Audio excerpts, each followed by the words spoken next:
स्वागत ਗੱਲਾਂ ਤੇ ਗੀਤ ਪ੍ਰੋਗਰਾਮ ਤੁਸੀਂ ਬਿਲਕੁਲ ਤਿਆਰ ਤੇ ਅਸੀਂ ਵੀ ਬਿਲਕੁਲ ਤਿਆਰ ਇੱਕ ਨਵੇਂ ਵਿਸ਼ੇ ਦੇ ਨਾਲ। ਮੇਰਾ ਨਾਮ ਹੈ ਸੰਜੀਵ। ਮੈਂ ਹਾਂ ਪਰਮਵੀਰ।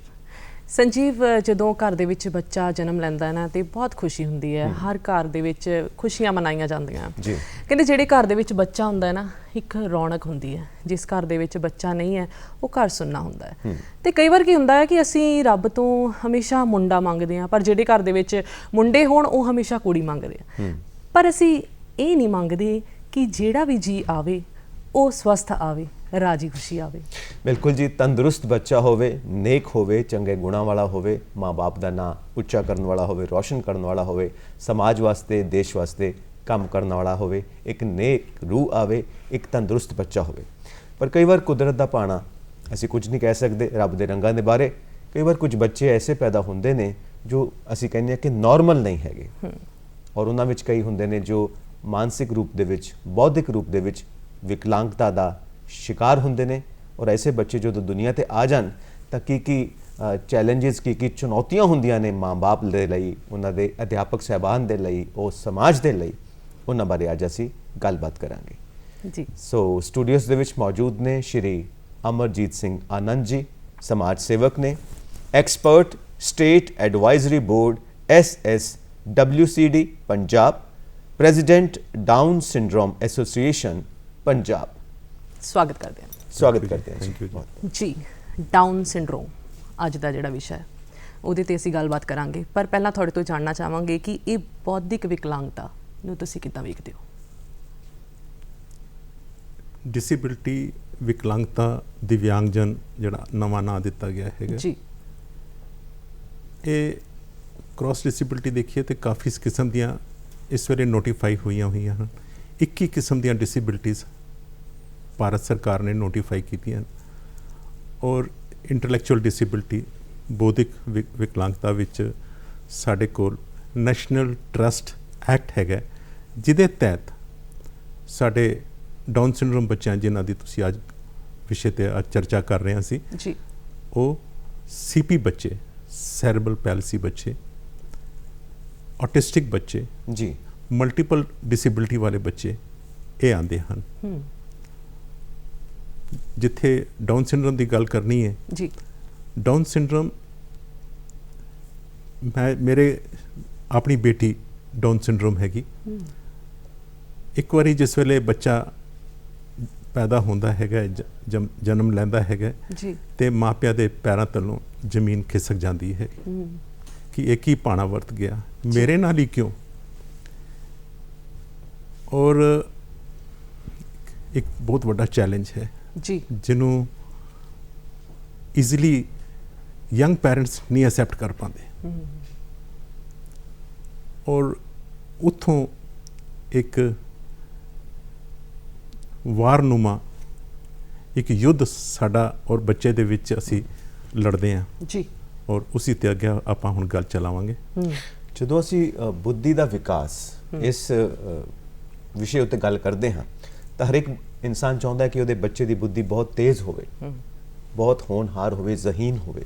ਜਦੋਂ ਬੁੱਧੀ ਦੇ ਵਿਕਾਸ ਦੀ ਗੱਲ ਹੋਈ ਤਾਂ ਜਿਹੜੇ ਇਸ ਚੁਣੌਤੀ ਦਾ ਸ਼ਿਕਾਰ ਹੋ ਜਾਂਦੇ ਨੇ ਬੱਚੇ ਜਨਮ ਤੋਂ ਹੀ, ਕਿਸ ਤਰ੍ਹਾਂ ਦੀ ਉਹਨਾਂ ਦੀ ਬੁੱਧੀ ਹੁੰਦੀ ਹੈ ਕਿ ਉਹ ਗੱਲ ਸਮਝਦੇ ਨਹੀਂ, ਰੋਜ਼ਮर्रा ਦੀ ਜ਼ਿੰਦਗੀ ਨੂੰ ਨਹੀਂ ਸਮਝਦੇ, ਕੀ ਚੁਣੌਤੀਆਂ ਹੁੰਦੀਆਂ ਨੇ, ਕਿਸ ਤਰ੍ਹਾਂ ਪਤਾ ਕਿਵੇਂ ਲੱਗਦਾ ਕਿ ਇਹਨਾਂ ਦੀ ਬੁੱਧੀ ਇੱਕ ਨਾਰਮਲ ਬੁੱਧੀ ਨਹੀਂ ਹੈ?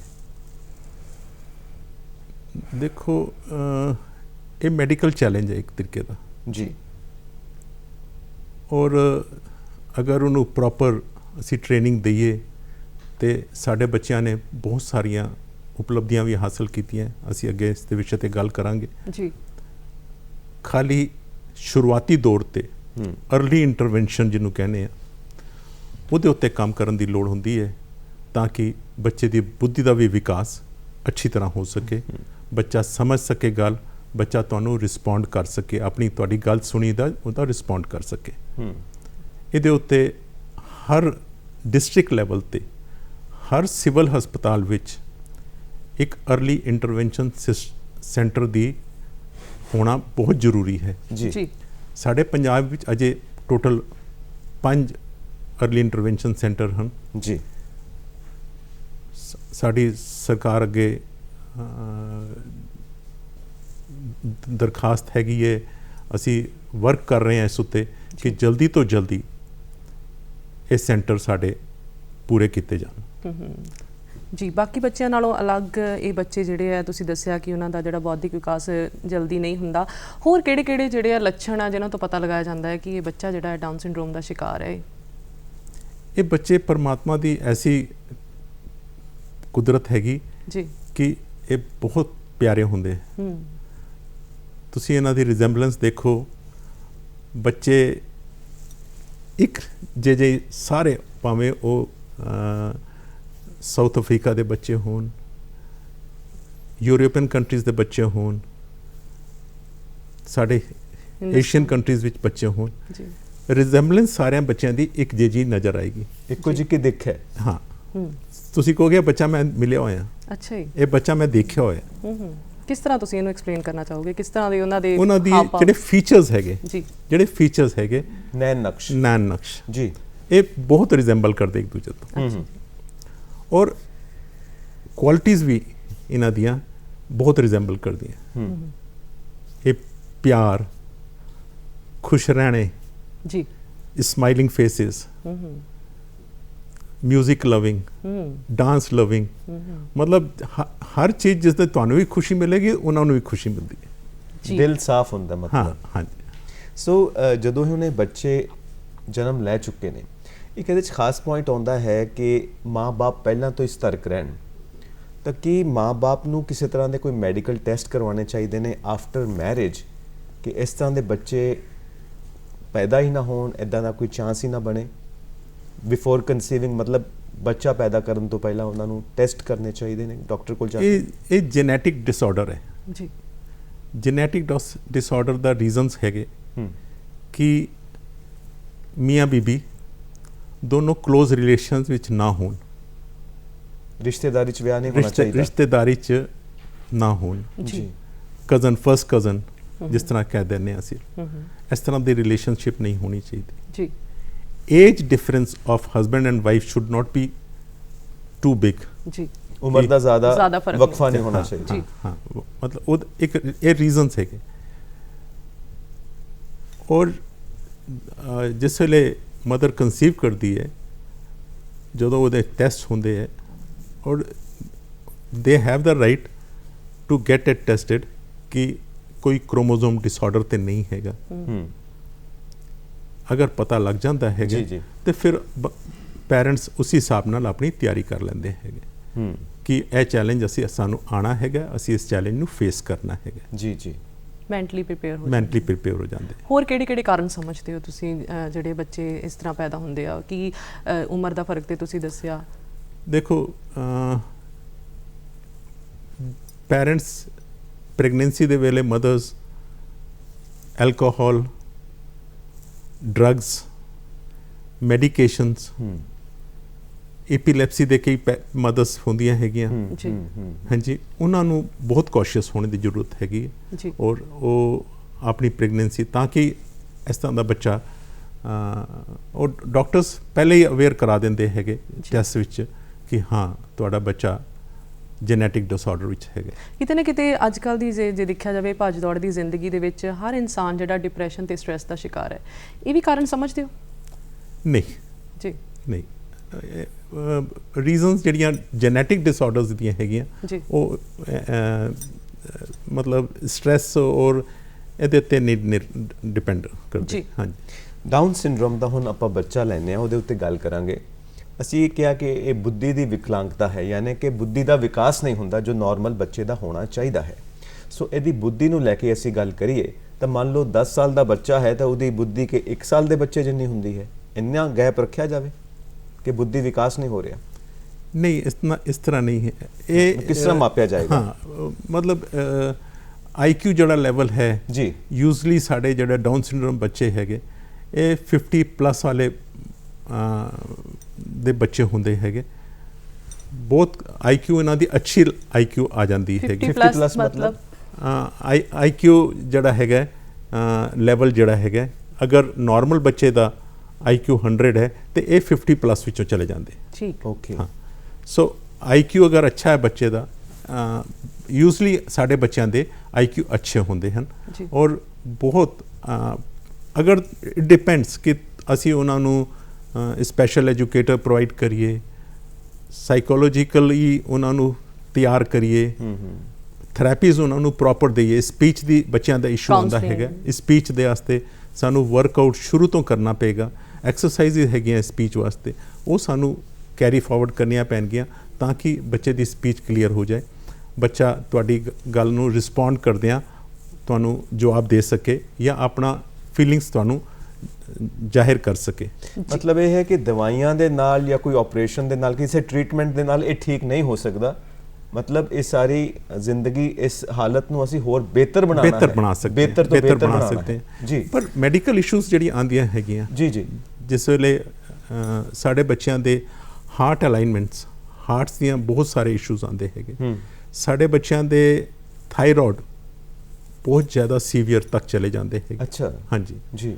ਵਿਜ਼ਨ ਦਾ ਇਸ਼ੂ, ਕਿਉਂਕਿ ਅੱਖਾਂ ਜਿਹੜੀਆਂ ਹੈਗੀਆਂ ਕਰਵੇਸ਼ਨ ਜਿਹੜੀ ਹੁੰਦੀ ਉਹਨਾਂ ਦੀ ਹੈਗੀ ਹੈ, ਉਹ ਡਿਟੈਚ ਹੋ ਜਾਂਦੇ ਪਿੱਛੋਂ, ਫਿਨਸ ਜਿਹੜੀਆਂ ਡਿਟੈਚ ਹੁੰਦੀਆਂ। ਇਸ ਤਰ੍ਹਾਂ ਦੇ ਇਸ਼ੂਜ਼ ਸਾਡੇ ਮੈਡੀਕਲ ਜਿਹੜੀਆਂ ਟਰਮਸ ਹੈਗੀਆਂ ਉਹਨਾਂ ਉੱਤੇ ਗੌਰ ਕਰਨ ਦੀ ਜ਼ਰੂਰਤ ਹੁੰਦੀ ਹੈ। ਔਰ ਅਗਰ ਪ੍ਰੋਪਰਲੀ ਟੀਥਸ, ਡੈਂਚਰ ਦੀਆਂ ਬਹੁਤ ਇਸ਼ੂਜ਼ ਹਨ। ਮਤਲਬ ਇੱਕ ਤੁਸੀਂ ਇੱਕ ਤਰ੍ਹਾਂ ਕਹਿ ਸਕਦੇ ਹੋ ਕਿ ਇਹਨਾਂ ਦੇ ਬਚਪਨ ਵਾਲੇ ਦੰਦ ਟੁੱਟਦੇ ਹੀ ਨਹੀਂ, ਹਾਂ, ਔਰ ਉਹੀ ਪੱਕੇ ਹੋ ਜਾਂਦੇ ਹੈਗੇ, ਉਹ ਬਹੁਤ ਪੇਨਫੁਲ ਹੋ ਜਾਂਦੇ, ਬਹੁਤ ਪੇਨਫੁਲ ਹੋ ਜਾਂਦੇ। ਸੋ ਇਹਨਾਂ ਚੀਜ਼ਾਂ ਨੂੰ ਦੇਖਦੇ ਹੋਇਆ ਮੈਡੀਕਲੀ ਸਾਨੂੰ ਕੁਆਇਟ ਮਤਲਬ ਜਲਦੀ ਤੋਂ ਜਲਦੀ ਇੰਟਰਵੈਲਸ ਦੇ ਉੱਤੇ ਇਹਨਾਂ ਦਾ ਮੈਡੀਕਲ ਚੈੱਕਅਪਸ ਕਰਾਉਣੇ ਚਾਹੀਦੇ। ਇੱਕ ਤੁਸੀਂ ਦੱਸਿਆ ਸੀ ਵੀ ਉਹ ਹੱਥਾਂ ਦੇ ਮੇਰੇ ਖਿਆਲ ਪੋਟੇ ਵੀ, ਹਾਂ, ਉਹ ਤੇ ਰਿਜ਼ੈਂਬਲੈਂਸ ਵਾਸਤੇ, ਜਿਸ ਤਰ੍ਹਾਂ ਤੁਹਾਨੂੰ ਮੈਂ ਦੱਸਿਆ ਅੱਖਾਂ ਇਹਨਾਂ ਦੀਆਂ ਇਸ ਤਰ੍ਹਾਂ ਹੁੰਦੀਆਂ, ਨੱਕ ਚਿਪਟੇ ਹੋ ਜੀ, ਉਸ ਤਰ੍ਹਾਂ ਹੱਥਾਂ ਤੋਂ ਪਤਾ ਲੱਗ ਜਾਂਦਾ ਹੈ। ਇਹਨਾਂ ਦੀਆਂ ਲਾਈਨਾਂ ਜਿਹੜੀਆਂ ਹੱਥਾਂ ਦੀਆਂ ਉਹ ਘੱਟ ਹੁੰਦੀਆਂ, ਪੋਟਾਂ ਦੀਆਂ ਇੱਕ ਪੋਟ ਦੀ ਤੁਹਾਨੂੰ ਮਿਲੇਗੀ। ਮਤਲਬ ਜਿਹੜੇ 3 ਜੁਆਇੰਟਸ ਨੇ ਆਪਣੇ ਉਂਗਲਾਂ ਦੇ, ਉਹਨਾਂ ਦੇ 2 ਜੁਆਇੰਟਸ ਹੋਣਗੇ। ਹਾਂਜੀ, ਯੈਸ। ਓਹੋ ਜੀ। ਹੁਣ ਗੱਲ ਕਰਦੇ ਹਾਂ ਸਕੂਲ ਦੀ। ਜਦੋਂ ਸਾਰੇ ਬੱਚੇ ਨਾਰਮਲ ਹੁੰਦੇ ਆ ਤੇ ਇੱਕ ਬੱਚਾ ਇਹੋ ਜਿਹਾ ਹੋਵੇ ਵਿੱਚ, ਤੇ ਉਹਨੂੰ ਸਮਾਜ ਜਾਂ ਫਿਰ ਕਹਿ ਸਕਦੇ ਹਾਂ ਕਿ ਸਕੂਲ ਦੇ ਅਧਿਆਪਕ ਜਾਂ ਉਹਦੇ ਨਾਲ ਦੇ ਆਲੇ ਦੁਆਲੇ ਜਿਹੜੇ ਦੋਸਤ ਮਿੱਤਰ ਆ ਉਹਨੂੰ ਕਿਸ ਤਰ੍ਹਾਂ ਦੇਖਦੇ ਆ? ਕਿ ਇਹਨਾਂ ਦੇ ਵੱਖਰੇ ਸਕੂਲ ਹੁੰਦੇ ਆ ਜਾਂ ਉਸੇ ਜਿਹੜੇ ਸਕੂਲ ਦੇ ਵਿੱਚ ਬਾਕੀ ਬੱਚੇ ਪੜ੍ਹਦੇ ਆ ਉਹਨਾਂ ਦੇ ਨਾਲ ਬੈਠ ਕੇ ਪੜ੍ਹਦੇ ਇਹੋ ਜਿਹੇ ਬੱਚੇ? ਸਾਡੇ ਵਾਸਤੇ ਇਹ ਵੀ ਇੱਕ ਬਹੁਤ ਵੱਡਾ ਚੈਲੰਜ ਹੈਗਾ ਡਾਊਨ ਸਿੰਡਰੋਮ ਬੱਚਿਆਂ ਵਾਸਤੇ। ਪਹਿਲੇ ਤੇ ਨਾਰਮਲ ਸਕੂਲਾਂ ਵਿੱਚ ਸਾਡੇ ਬੱਚਿਆਂ ਨੂੰ ਨਾ ਸਕੂਲ ਵਾਲੇ ਲੈਂਦੇ ਸੀਗੇ, ਨਾ ਇਹਨਾਂ ਵਾਸਤੇ ਇਸ ਤਰ੍ਹਾਂ ਦਾ ਕੋਈ ਸਪੈਸ਼ਲ ਸਕੂਲ ਸੀਗੇ। ਜਿਸ ਵੇਲੇ ਮੇਰੀ ਬੇਟੀ ਹੋਈ ਹੈ ਜੀ, ਮੇਰੇ ਵਾਸਤੇ ਇੱਕ ਬੜੀ ਵੱਡੀ ਸਮੱਸਿਆ ਸੀਗੀ। ਫਿਰ ਸਪੈਸ਼ਲ ਸਕੂਲਸ ਬਣਨੇ ਸ਼ੁਰੂ ਹੋਏ, ਪਰ ਸਪੈਸ਼ਲ ਸਕੂਲਸ ਵਿੱਚ BA ਪੜ੍ਹਾਉਣ ਵਾਲੀਆਂ ਕੁੜੀਆਂ, ਇੰਟਰ ਪੜ੍ਹਾਈਆਂ ਹੋਈਆਂ ਕੁੜੀਆਂ, ਉਹ ਇਹਨਾਂ ਨੂੰ ਨਹੀਂ ਟ੍ਰੇਨ ਕਰ ਸਕਦੀਆਂ। ਸਾਡੇ ਵਾਸਤੇ ਇੱਕ special government of India the rehabilitation council of India, ਜਿਹਨੂੰ RCI ਕਹਿੰਦੇ ਆ ਜੀ, ਉਹਦੇ ਕੋਰਸਿਸ, ਉਹਦੀਆਂ ਡਿਗਰੀਆਂ, ਉਹਦੇ ਡਿਪਲੋਮੇ ਲੈ ਕੇ ਤਾਂ ਉਹਨਾਂ ਨੂੰ ਉਹ ਟੀਚਰਸ ਨੂੰ ਐਮਪਲੋਈ ਕੀਤਾ ਜਾਂਦਾ ਹੈ ਔਰ ਉਹਨਾਂ ਦੇ ਥਰੂ ਇਹਨਾਂ ਬੱਚਿਆਂ ਨੂੰ ਐਜੂਕੇਸ਼ਨ ਦਿੱਤੀ ਜਾਂਦੀ ਹੈ। ਯਾਨੀ ਟੀਚਰ ਵੀ ਸਪੈਸ਼ਲ ਹੁੰਦੇ ਨੇ, ਸਪੈਸ਼ਲ ਟੀਚਰ ਟ੍ਰੇਨਿੰਗ ਲੈ ਕੇ ਆਉਂਦੇ ਨੇ ਔਰ ਇਹਨਾਂ ਬੱਚਿਆਂ ਨੂੰ ਸੰਭਾਲਦੇ ਨੇ। ਔਰ ਜਿਸ ਵੇਲੇ ਹੁਣ ਤੇ ਜਿਹੜਾ ਸਾਡਾ ਨਵਾਂ ਕਾਨੂੰਨ ਆ ਗਿਆ ਹੈਗਾ RPWD ਐਕਟ 2016, ਉਹਦੇ ਤਹਿਤ ਤੇ ਸਾਡੇ ਬੱਚਿਆਂ ਵਾਸਤੇ ਹਰ CBSE ਸਕੂਲ, ਹਰ ਸਟੇਟ ਦਾ ਐਜੂਕੇਸ਼ਨ ਬੋਰਡ ਸਾਡੇ ਬੱਚਿਆਂ ਨੂੰ ਐਡਮਿਸ਼ਨ ਡਿਨਾਈ ਨਹੀਂ ਕਰ ਸਕਦਾ। ਸਾਡੇ ਬੱਚਿਆਂ ਨੂੰ ਐਡਮਿਸ਼ਨ ਦੇਣਾ ਪਏਗਾ ਜੀ। ਸਕੂਲ ਦੇ ਬਾਹਰ ਇੱਕ ਬੋਰਡ ਵੀ ਲਗਾਉਣਾ ਪਏਗਾ ਕਿ ਵੀ ਪਰਮਿਟ, ਜਾਂ ਸਾਡੇ ਕੋਲ ਅਸੀਂ ਸਪੈਸ਼ਲ ਬੱਚਿਆਂ ਨੂੰ ਦੇ ਸਾਡੀ ਕਲਾਸਿਸ ਹੈਗੀਆਂ, ਇਨਕਲੂਜਨ ਬੋਲਦੇ ਹਾਂ ਅਸੀਂ, ਇਨਕਲੂਜਨ ਐਜੂਕੇਸ਼ਨ ਹੈ। ਅਗਰ ਉਹ ਨਹੀਂ ਕਰਦੇ ਤੇ ਉਹਨਾਂ ਦੀ CBSE ਜਾਂ ਪੰਜਾਬ ਬੋਰਡ ਦੀ ਐਫੀਲੀਏਸ਼ਨ ਕੈਂਸਲ ਹੋ ਸਕਦੀ ਹੈ। ਅੱਛਾ ਜੀ। ਔਰ ਜਿਹੜੇ ਸਕੂਲ ਸਪੈਸ਼ਲ ਐਜੂਕੇਟਰਸ ਨਹੀਂ ਰੱਖਦੇ ਉਹਨਾਂ ਦੀ ਵੀ ਐਫੀਲੀਏਸ਼ਨ ਕੈਂਸਲ ਹੋ ਸਕਦੀ ਹੈ। ਓਕੇ। ਨਾਰਮਲ ਟੀਚਰ ਨੇ ਨਹੀਂ ਪੜ੍ਹਾਉਣਾ, ਸਾਡੇ ਬੱਚਿਆਂ ਨੂੰ ਸਪੈਸ਼ਲ ਟੀਚਰਾਂ ਨੇ ਹੀ ਪੜ੍ਹਾਉਣਾ ਹੈ। ਆਨੰਦ ਸਾਹਿਬ, ਇੱਕ ਛੋਟੀ ਜਿਹੀ ਗੱਲ ਹੈ ਕਿ ਇੱਕ ਬੰਦੇ ਨੇ ਦੇਖਿਆ ਕਿ ਇੱਕ ਤਿਤਲੀ ਜਨਮ ਲੈ ਰਹੀ ਹੈ, ਉਹ ਜਿਹੜਾ ਖੋਲ ਹੁੰਦਾ ਕੁਦਰਤੀ, ਉਹਦੇ ਵਿੱਚੋਂ ਬਾਹਰ ਆਉਂਦੀ ਹੈ ਛੋਟਾ ਬੱਚਾ ਤਿਤਲੀ ਦਾ, ਪੂਰਾ ਜ਼ੋਰ ਲਗਾਉਂਦਾ ਹੈ, ਤੇ ਉਹਨੇ ਇਹ ਸਮਝਿਆ ਕਿ ਉਹ ਕਿਤੇ ਫਸ ਗਿਆ ਤੇ ਮੈਂ ਉਹਦੀ ਮਦਦ ਕਰਾਂ, ਤੇ ਉਹਨੇ ਕੈਂਚੀ ਲੈ ਕੇ ਉਹ ਖੋਲ ਕੱਟ ਦਿੱਤਾ, ਉਹ ਬੱਚਾ ਤੇ ਬਾਹਰ ਆ ਗਿਆ ਪਰ ਉਹ ਸਾਰੀ ਉਮਰ ਉਹਦੀ ਤਾਕਤ ਨਹੀਂ ਆਈ ਜਿਸ ਨਾਲ ਉਹ ਉੱਡਣਾ ਸੀ। ਉਹਦੇ ਖੰਭਾਂ 'ਚੋਂ ਤਾਕਤ ਨਹੀਂ ਆਈ, ਉਹ ਜੂਸ ਨਹੀਂ ਭਰਿਆ ਜਿਹੜਾ ਕੁਦਰਤ ਉਸ ਸਟਰਗਲ ਦੇ ਵਿੱਚ, ਉਸ ਸੰਘਰਸ਼ ਦੇ ਵਿੱਚ ਉਹਦੇ ਅੰਦਰ ਭਰਦੀ ਹੈ। ਉਹਦੀ ਜ਼ਿੰਦਗੀ ਬੇਕਾਰ ਹੋ ਗਈ ਉਸ ਤਿਤਲੀ ਦੀ। ਸੋ ਉਸੇ ਤਰ੍ਹਾਂ ਹੀ ਇਹਨਾਂ ਬੱਚਿਆਂ ਨੂੰ ਦੇਖ ਕੇ ਕਿ ਇਹਨਾਂ ਨੂੰ ਟ੍ਰੇਨਿੰਗ ਕਿੱਦਾਂ ਦੇਣੀ ਹੈ ਤਾਂ ਕਿ ਇਹ ਜ਼ਿੰਦਗੀ ਦੇ ਵਿੱਚ ਉੱਡ ਸਕਣ, ਟੀਚਰਸ ਨੂੰ ਵੀ ਧਿਆਨ ਦੇਣਾ ਪਏਗਾ ਔਰ ਪੇਰੈਂਟਸ ਨੂੰ ਵੀ ਧਿਆਨ ਦੇਣਾ ਪਏਗਾ। ਸੋ ਟੀਚਰਸ ਔਰ ਪੇਰੈਂਟਸ ਦੀ ਕਾਉਂਸਲਿੰਗ ਕਿੱਦਾਂ, ਕਿਉਂਕਿ ਟੀਚਰਸ ਦੀ ਤੁਸੀਂ ਦੱਸ ਦਿੱਤਾ ਟ੍ਰੇਨਿੰਗ ਹੋਣੀ ਚਾਹੀਦੀ ਹੈ, ਪੇਰੈਂਟਸ ਦੀ ਟ੍ਰੇਨਿੰਗ ਕਿੱਦਾਂ ਹੋਵੇ ਤਾਂ ਕਿ ਉਹ ਵੀ ਆਪਣੇ ਬੱਚੇ ਨੂੰ ਸੰਭਾਲਣ? ਇਹਦੇ ਵਾਸਤੇ ਅਸੀਂ ਆਲ ਓਵਰ ਇੰਡੀਆ ਪੈਰੈਂਟ ਐਸੋਸੀਏਸ਼ਨਾਂ ਬਣਾਉਣੀਆਂ ਸ਼ੁਰੂ ਕੀਤੀਆਂ ਹੋਈਆਂ ਜੀ, ਕਿਉਂਕਿ ਸਾਡੇ ਬੱਚੇ ਆਪਣੇ ਆਪ ਨੂੰ ਰਿਪਰੈਜ਼ੈਂਟ ਨਹੀਂ ਕਰ ਸਕਦੇ। ਬਾਕੀ ਡਿਸੇਬਿਲਟੀਆਂ ਸਾਰੀਆਂ ਆਪਣੇ ਆਪ ਨੂੰ ਰਿਪਰੈਜ਼ੈਂਟ ਕਰ ਲੈਂਦੀਆਂ ਜੀ, ਸਾਡੇ ਬੱਚੇ ਨਹੀਂ ਕਰ ਪਾਉਂਦੇ। ਤੇ ਅਸੀਂ ਅਭਿਭਾਵਕ, ਪੈਰੈਂਟਸ, ਗਾਰਜੀਅਨਸ, ਸਿਬਲਿੰਗਸ, ਸਾਡਾ ਫਰਜ਼ ਬਣਦਾ ਹੈ ਕਿ ਅਸੀਂ ਉਹਨਾਂ ਐਸੋਸੀਏਸ਼ਨਾਂ ਦਾ ਹਿੱਸਾ ਬਣ ਕੇ, ਪੰਜਾਬ ਦੀ ਪਹਿਲੀ ਪੈਰੈਂਟ ਐਸੋਸੀਏਸ਼ਨ ਦਾਸ ਨੇ ਜਲੰਧਰ ਵਿੱਚ ਸ਼ੁਰੂ ਕੀਤੀ ਸੀਗੀ ਅੱਜ ਤੋਂ 26 ਸਾਲ ਪਹਿਲੇ ਜੀ। ਇਸੇ ਤਰ੍ਹਾਂ ਹਰ ਸਾਡੀਆਂ ਲਗਭਗ 350 ਪੈਰੈਂਟ ਐਸੋਸੀਏਸ਼ਨਾਂ ਆਲ ਓਵਰ ਇੰਡੀਆ ਹੈਗੀਆਂ ਇੱਕ ਅੰਬਰੇਲਾ ਦੇ ਤਲੇ। ਸਾਡੇ ਕੋਲ ਡਾਊਨ ਸਿੰਡਰੋਮ ਫੈਡਰੇਸ਼ਨ ਇੰਡੀਆ ਹੈਗੀ, ਉਹਦੇ ਤਹਿਤ ਉਹਦੇ ਜਿਹੜੇ ਅਹੁਦੇਦਾਰ ਹੈਗੇ ਜੀ, ਉਹ ਇਸ ਉੱਤੇ ਕੰਮ ਕਰ ਰਹੇ ਆ। ਹਰ ਸਾਲ ਜੀ, ਇੱਕ ਪੈਰੈਂਟਸ ਦਾ ਸਾਲਾਨਾ ਇਕੱਠ ਕੀਤਾ ਜਾਂਦਾ ਹੈ ਔਰ ਇਹ ਸਾਰਾ ਕੁਝ ਪੈਰੈਂਟਸ ਨੂੰ ਅਸੀਂ ਅਵੇਅਰਨੈਸ ਦੇਈਦੀ ਹੈਗੀ ਕਿ ਇਹਨਾਂ ਬੱਚਿਆਂ ਨੂੰ ਹਰ ਤਰ੍ਹਾਂ ਫਰਮ ਬਰਥ ਜੀ, ਤੇ ਉਹਨਾਂ ਦੇ ਡਿਮਾਈਸ ਤੱਕ ਜਾਂ ਉਹਨਾਂ ਦੇ ਫਿਊਚਰ ਕੈਰੀਅਰ ਦੇ ਸਾਡੇ ਬਾਅਦ ਤੱਕ ਅਸੀਂ ਨਾ ਰਹੀਏ, ਪਰ ਸਾਡੇ ਬੱਚਿਆਂ ਨੂੰ ਕਿਸ ਤਰ੍ਹਾਂ ਸੰਭਾਲਣਾ ਹੈ ਸਮਾਜ ਨੇ, ਉਹਦੇ ਉੱਤੇ ਅਸੀਂ ਇਹਨਾਂ ਵਿਚਾਰ ਕਰਦੇ ਹਾਂ। ਜਾਗ੍ਰਿਤੀ ਦੀ ਤੁਸੀਂ ਗੱਲ ਬਿਲਕੁਲ ਕੀਤੀ ਆ ਕਿ ਕਿੰਨੀ ਕੁ ਜਾਗ੍ਰਿਤੀ ਆਈ ਹੈ ਪਹਿਲੇ ਸਮੇਂ ਤੋਂ ਲੈ ਕੇ ਤੇ ਹੁਣ ਦੇ ਸਮੇਂ ਦੇ ਵਿੱਚ, ਤੇ ਹੋਰ ਜਿਹੜੀ ਤੁਹਾਡੀ ਐਸੋਸੀਏਸ਼ਨ ਹੈ ਕੀ ਗਤੀਵਿਧੀਆਂ ਕਰਦੀ ਹੈ, ਇਹ ਵੀ ਸਾਨੂੰ ਦੱਸੋ। ਬਹੁਤ ਅੱਛਾ ਸਵਾਲ ਹੈ। ਚੈਲੰਜਸ ਤੁਹਾਨੂੰ ਦੱਸਿਆ ਹੈ ਜਨਮ ਤੋਂ ਹੀ ਸ਼ੁਰੂ ਹੋ ਜਾਂਦੇ ਹੈਗੇ ਜੀ। ਪੈਰੈਂਟ ਐਸੋਸੀਏਸ਼ਨਸ ਦੇ ਵਿੱਚ ਅਸੀਂ ਟਾਈਮ ਟੂ ਟਾਈਮ ਅਸੀਂ ਮੀਟਿੰਗਾਂ ਕਰਕੇ ਪੈਰੈਂਟਸ ਨੂੰ ਅਵੇਅਰ ਕਰਦੇ ਹਾਂ।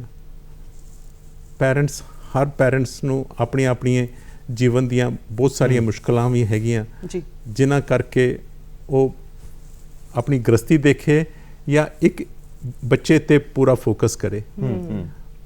ਅੱਜ ਸਾਡੇ ਸਮਾਜ ਦੇ ਵਿੱਚ ਜਿਹੜਾ ਗਰੀਬੀ ਹੈਗੀ, ਸਾਡਾ ਰੂਰਲ ਸੈਕਟਰ ਜਿਹੜਾ ਹੈਗਾ ਜੀ, ਸਾਨੂੰ ਉੱਥੇ ਉਹਨਾਂ ਨੂੰ ਟੈਪ ਕਰਨਾ ਬਹੁਤ ਜ਼ਰੂਰੀ ਹੈਗਾ। ਉਹ ਬੱਚੇ ਸਵੇਰੇ ਖਾ ਕੇ ਰੁੜਦੇ ਫੁੜਦੇ ਵੱਡੇ ਹੋ ਜਾਂਦੇ ਹੈ, ਪਰ ਉਹਨਾਂ ਨੂੰ ਜੋ ਸਪੀਚ ਦਾ ਥੈਰੇਪੀ ਚਾਹੀਦੀ ਹੈ, ਜੋ ਉਹਨੂੰ ਫਿਜ਼ੀਓਥੈਰੇਪੀ ਚਾਹੀਦੀ ਹੈ, ਵੋਕੇਸ਼ਨਲ ਚਾਹੀਦਾ, ਉਹ ਕੁਝ ਵੀ ਨਹੀਂ ਮਿਲ ਪਾਉਂਦਾ ਜੀ। ਤੇ ਇੱਕ ਬਹੁਤ ਵੱਡਾ ਚੈਲੰਜ ਹੈ। ਇਸੇ ਕਰਕੇ ਅਸੀਂ ਪੈਰੈਂਟ ਐਸੋਸੀਏਸ਼ਨਾਂ ਦੇ ਰਾਹੀਂ ਕੰਮ ਕਰਕੇ ਔਰ ਪੈਰੈਂਟਸ ਨੂੰ ਆਪਣੇ ਨਾਲ ਜੋੜ ਕੇ ਇਹਨਾਂ ਬੱਚਿਆਂ ਨੂੰ ਅੱਗੇ ਲੈ ਕੇ ਸਮਾਜ ਵਿੱਚ ਆਉਣਾ ਚਾਹੁੰਦੇ। ਇਹਦੇ ਵਾਸਤੇ 2007 ਤੱਕ ਤੇ ਬਹੁਤ ਪਿੱਛੇ ਸੀ ਅਸੀਂ ਲੋਕ ਜੀ, ਅਵੇਅਰਨੈਸ ਨਹੀਂ ਸੀਗੀ। 2007 ਵਿੱਚ ਉਸ ਵੇਲੇ ਦੇ ਪ੍ਰਧਾਨ ਮੰਤਰੀ ਯੂਨਾਈਟਿਡ ਨੇਸ਼ਨ ਨਾਲ UNCRPD United nation convention for people with disabilities ਉੱਤੇ ਇੱਕ ਪੈਕਟ ਸਾਈਨ ਕਰਕੇ ਆਏ ਸੀ। ਆਲ ਓਵਰ ਵਰਲਡ ਦੇ ਕੰਟਰੀਜ਼ ਨੇ ਉਹ ਪੈਕਟ ਸਾਈਨ ਕੀਤਾ ਸੀਗਾ ਜੀ, ਔਰ ਉਹਨੂੰ ਇੰਪਲੀਮੈਂਟ ਕਰਨ ਵਾਸਤੇ 2016 ਵਿੱਚ RPWD ਐਕਟ ਇੱਕ ਕਾਨੂੰਨ ਬਣ ਗਿਆ ਸਾਡੇ ਵਾਸਤੇ। ਇਹ ਸਾਰੀਆਂ ਚੀਜ਼ਾਂ ਉਹਦੇ ਵਿੱਚ ਅਸੀਂ ਕਵਰ ਕੀਤੀਆਂ ਹੋਈਆਂ। ਰਾਈਟ ਫਰਮ ਬਰਥ ਜਿਹੜਾ ਅਸੀਂ ਜਿਸ ਤਰ੍ਹਾਂ ਪਹਿਲੇ ਕੀਤਾ ਅਰਲੀ ਇੰਟਰਵੈਂਸ਼ਨ ਸੈਂਟਰ ਦੀ ਗੱਲ ਕੀਤੀ, ਐਜੂਕੇਸ਼ਨ ਦੀ ਗੱਲ, ਇਹ ਸਾਰਾ ਕੁਝ ਇਹ ਰੈਵੋਲੂਸ਼ਨ ਜਿਹੜਾ ਹੈਗਾ ਡਿਸੇਬਿਲਿਟੀ ਦੇ ਅੰਦਰ ਜੀ, ਇਹ ਉਹਦੇ ਬਾਅਦ ਹੀ ਸ਼ੁਰੂ ਹੋਇਆ ਹੈ। ਇਹਦੇ 'ਚ ਆਨੰਦ ਸਾਹਿਬ ਇੱਕ ਮੈਂ ਤੁਹਾਡੇ ਐਕਸਪੀਰੀਅੰਸ ਤੋਂ ਜਾਨਣਾ ਚਾਹਾਂਗਾ। ਜਿਸ ਤਰ੍ਹਾਂ ਮੈਂ ਐਗਜ਼ਾਮਪਲ ਦਿੱਤੀ ਹੈ ਕਿ ਉਹ ਕੁਦਰਤ ਉਸ ਤਿਤਲੀ ਨੂੰ ਖੋਲ ਵਿੱਚੋਂ ਬਾਹਰ ਕੱਢਣ ਵਾਸਤੇ ਤਾਕਤ ਦਿੰਦੀ ਔਰ ਉਹ ਪੂਰਾ ਸੰਘਰਸ਼ ਕਰਕੇ ਬਾਹਰ ਆਉਂਦੀ ਤਾਂ ਕਿ ਜੀਵਨ ਭਰ ਉੱਡ ਸਕੇ। ਤੁਸੀਂ ਆਪਣੀ ਬੇਟੀ ਨੂੰ, ਤੁਸੀਂ ਦੱਸਿਆ ਕਿ ਤੁਹਾਡੀ ਬੇਟੀ ਵੀ ਡਾਊਨ ਸਿੰਡਰੋਮ ਦੀ ਸ਼ਿਕਾਰ ਹੋਏ, ਸੋ ਤੁਸੀਂ ਆਪਣੀ ਬੇਟੀ ਨੂੰ ਕਿੱਦਾਂ ਟ੍ਰੇਨਿੰਗ ਦਿੱਤੀ, ਕਿਸ ਤਰ੍ਹਾਂ ਉਹਨੂੰ ਸੰਘਰਸ਼ ਵਿੱਚੋਂ ਆਪਣੇ ਆਪ ਬਾਹਰ ਨਿਕਲਣ ਦੀ ਤਾਕਤ ਵਿੱਚ ਉਹਨੂੰ ਸਪੋਰਟ ਕੀਤਾ, ਉਹਦੀ ਸਹਾਇਤਾ ਕੀਤੀ ਕਿ ਉਹ ਸਾਰੀ ਉਮਰ ਆਪਣੇ ਬਲਬੂਤੇ ਤੇ ਉੱਡ ਸਕੇ? ਤਰਸ ਨਹੀਂ ਖਾਣਾ, ਉਹਨਾਂ ਨੂੰ ਤਿਆਰ ਕਰਨਾ ਹੈ ਸੰਘਰਸ਼ ਵਾਸਤੇ। ਬਿਲਕੁਲ। ਤੁਸੀਂ ਕਿਸ ਤਰ੍ਹਾਂ ਕੀਤਾ? ਜਿਸ ਵੇਲੇ ਬੇਟੀ ਹੋਈ ਸੀ ਜੀ ਤੇ ਬਹੁਤ ਵੱਡਾ ਚੈਲੰਜ ਸੀਗਾ ਜੀ ਸਾਨੂੰ ਉਹਨੂੰ ਪੜ੍ਹਾਉਣ ਵਾਸਤੇ ਕੋਈ ਸਪੈਸ਼ਲ ਐਜੂਕੇਟਰਸ ਪਤਾ ਹੀ ਨਹੀਂ ਸੀਗਾ ਪਹਿਲੀ ਗੱਲ। ਹਾਂਜੀ ਜਦੋਂ ਪਤਾ ਲੱਗਿਆ ਸਪੈਸ਼ਲ ਐਜੂਕੇਟਰਸ ਤੇ ਮਿਲਦੇ ਨਹੀਂ ਸੀਗੇ, ਬਹੁਤ ਥੋੜੇ ਸੀਗੇ ਜੀ। ਉਹਦੇ ਬਾਅਦ ਮੈਂ ਉਹਨੂੰ ਸਾਨੂੰ ਸਕੂਲਾਂ ਦੇ ਵਿੱਚ ਉਹ ਚੱਲ ਨਹੀਂ ਪਾ ਰਹੀ ਸੀਗੀ ਕਿਉਂਕਿ ਉਹ ਰਿਸਪੌਂਡ ਨਹੀਂ ਕਰਦੀ ਸੀਗੀ। ਜੀ ਮੈਨੂੰ ਉਹਨੂੰ ਅੰਬਾਲਾ ਹੀ ਉਹਨੂੰ ਉੱਥੇ ਇੱਕ ਸਕੂਲ ਵਿੱਚ ਐਡਮਿਸ਼ਨ ਕਰਾਇਆ ਜੀ ਜਿਸ ਪ੍ਰਿੰਸੀਪਲ ਦਾ ਆਪਣਾ ਇੱਕ ਬ੍ਰਦਰ 45 ਸਾਲ ਦਾ ਸੀਗਾ। ਉਹ ਜੀ। ਕਹਿੰਦੀ ਹੈ ਕਿ ਮੈਂ ਚੱਲ ਆਪਣੇ ਭਰਾ ਨੂੰ ਨਹੀਂ ਪੜ੍ਹਾ ਪਾਈ, ਮੈਂ ਇਸ ਬੇਟੀ ਨੂੰ ਜ਼ਰੂਰ ਕਰਾਂਗੀ। ਉਹਨੇ ਸਪੈਸ਼ਲੀ ਉਹਦੇ ਬੇਟੀ ਨੂੰ ਧਿਆਨ ਦੇ ਲਾ ਕੇ ਅਸੀਂ ਉਸ ਨੂੰ ਉੱਥੇ ਉਹਦੀ ਯਾਨੀ ਐਜੂਕੇਸ਼ਨ ਉਹ ਪ੍ਰਿੰਸੀਪਲ ਦਾ ਜਿਹੜੇ ਬ੍ਰਦਰ ਸੀ ਉਹ ਵੀ ਡਾਊਨ ਸਿੰਡਰੋਮ ਦਾ ਸ਼ਿਕਾਰ ਸੀ। ਡਾਊਨ ਸਿੰਡਰੋਮ ਸੀ ਜਾਂ ਇੰਟੈਲੈਕਚੁਅਲ ਜੀ। ਡਿਸੇਬਿਲਿਟੀ ਸੀ, ਕੀ ਸੀਗਾ ਮੈਨੂੰ ਜ਼ਿਆਦਾ ਉਹਦੀ ਨੌਲੇਜ ਨਹੀਂ, ਪਰ ਉਸ ਪ੍ਰਿੰਸੀਪਲ ਦੇ ਕਰਕੇ ਜੀ ਮੇਰੀ ਬੱਚੀ ਨੂੰ ਇੱਕ ਸਪੈਸ਼ਲ ਅਟੈਂਸ਼ਨ ਮਿਲਣ ਲੱਗ ਪਈ ਸਕੂਲ ਦੇ ਅੰਦਰ ਜੀ ਔਰ ਉਹ ਚੱਲਣ ਲੱਗ ਪਈ। ਬਹੁਤ ਅੱਛੇ। ਹੁਣ ਸਕੂਲਸ ਦੀ ਵਾਰੀ ਤੇ ਆ ਗਈ ਹੈ। ਤੁਸੀਂ ਦੱਸਿਆ ਵੀ ਬੱਚੇ ਜਿਹੜੇ ਆ ਇਹੋ ਜਿਹੇ ਬੱਚੇ ਆ ਉਹਨਾਂ ਨੂੰ ਪੜ੍ਹਾਈ ਦੇ ਨਾਲ ਨਾਲ ਹੋਰ ਵੀ ਜਿਹੜੇ ਉਹਨਾਂ ਦੇ ਵਿੱਚ ਬਿਊਟੀਜ਼ ਹੁੰਦੀਆਂ, ਹੋਰ ਵੀ ਉਹਨਾਂ ਦੇ ਵਿੱਚ ਯੂਨੀਕਨੈਸ ਹੁੰਦੀਆਂ। ਉਹਨਾਂ ਨੂੰ ਗੀਤ ਸੰਗੀਤ ਦਾ ਬਹੁਤ ਸ਼ੌਂਕ ਹੁੰਦਾ ਹੈ, ਡਾਂਸ ਦਾ ਬਹੁਤ ਸ਼ੌਂਕ ਹੁੰਦਾ ਹੈ ਤੇ ਉਹਨਾਂ ਬੱਚਿਆਂ ਵਾਸਤੇ ਅਸੀਂ ਇੱਕ ਖੂਬਸੂਰਤ ਜਿਹਾ ਗੀਤ ਤਿਆਰ ਕੀਤਾ ਹੈ ਪ੍ਰੋਗਰਾਮ ਗੱਲਾਂ ਤੇ ਗੀਤ ਦੇ ਵਿੱਚ, ਤੇ ਵੇਖਦੇ ਆਏ ਜੀ ਖੂਬਸੂਰਤ ਜਿਹਾ ਗੀਤ। ਮੀਤੇ ਬੇਟੇ ਵੀਰ ਨੂੰ ਖਿਡਾ, ਵੀਰ ਬਹੁਤ ਰੋ ਰਿਹਾ।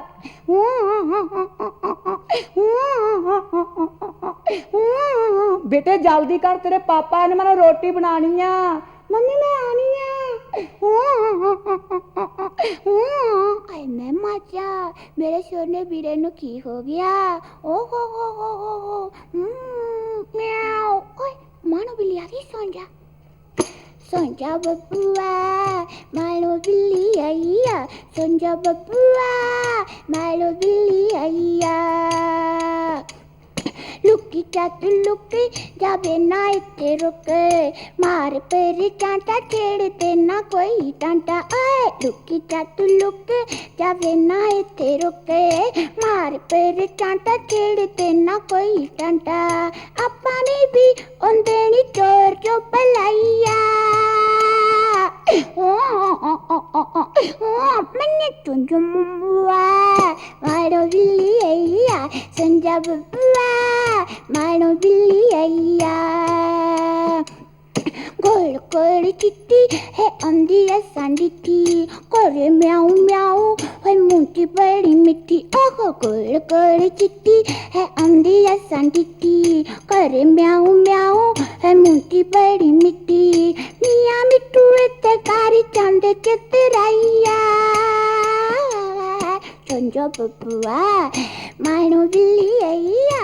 संजो बबुआ मानो बिल्ली आइया। कासे ना कासे ती रेंदी कारी ती ए पार, कोते कोते रखती बलूंगड़े नुना। आए कासे ना कासे ती रेंदी कारी ए पार, कोते कोते रखती बलूंगड़े नुना। टॉमी जे तो देखे एती करदा पजाइया।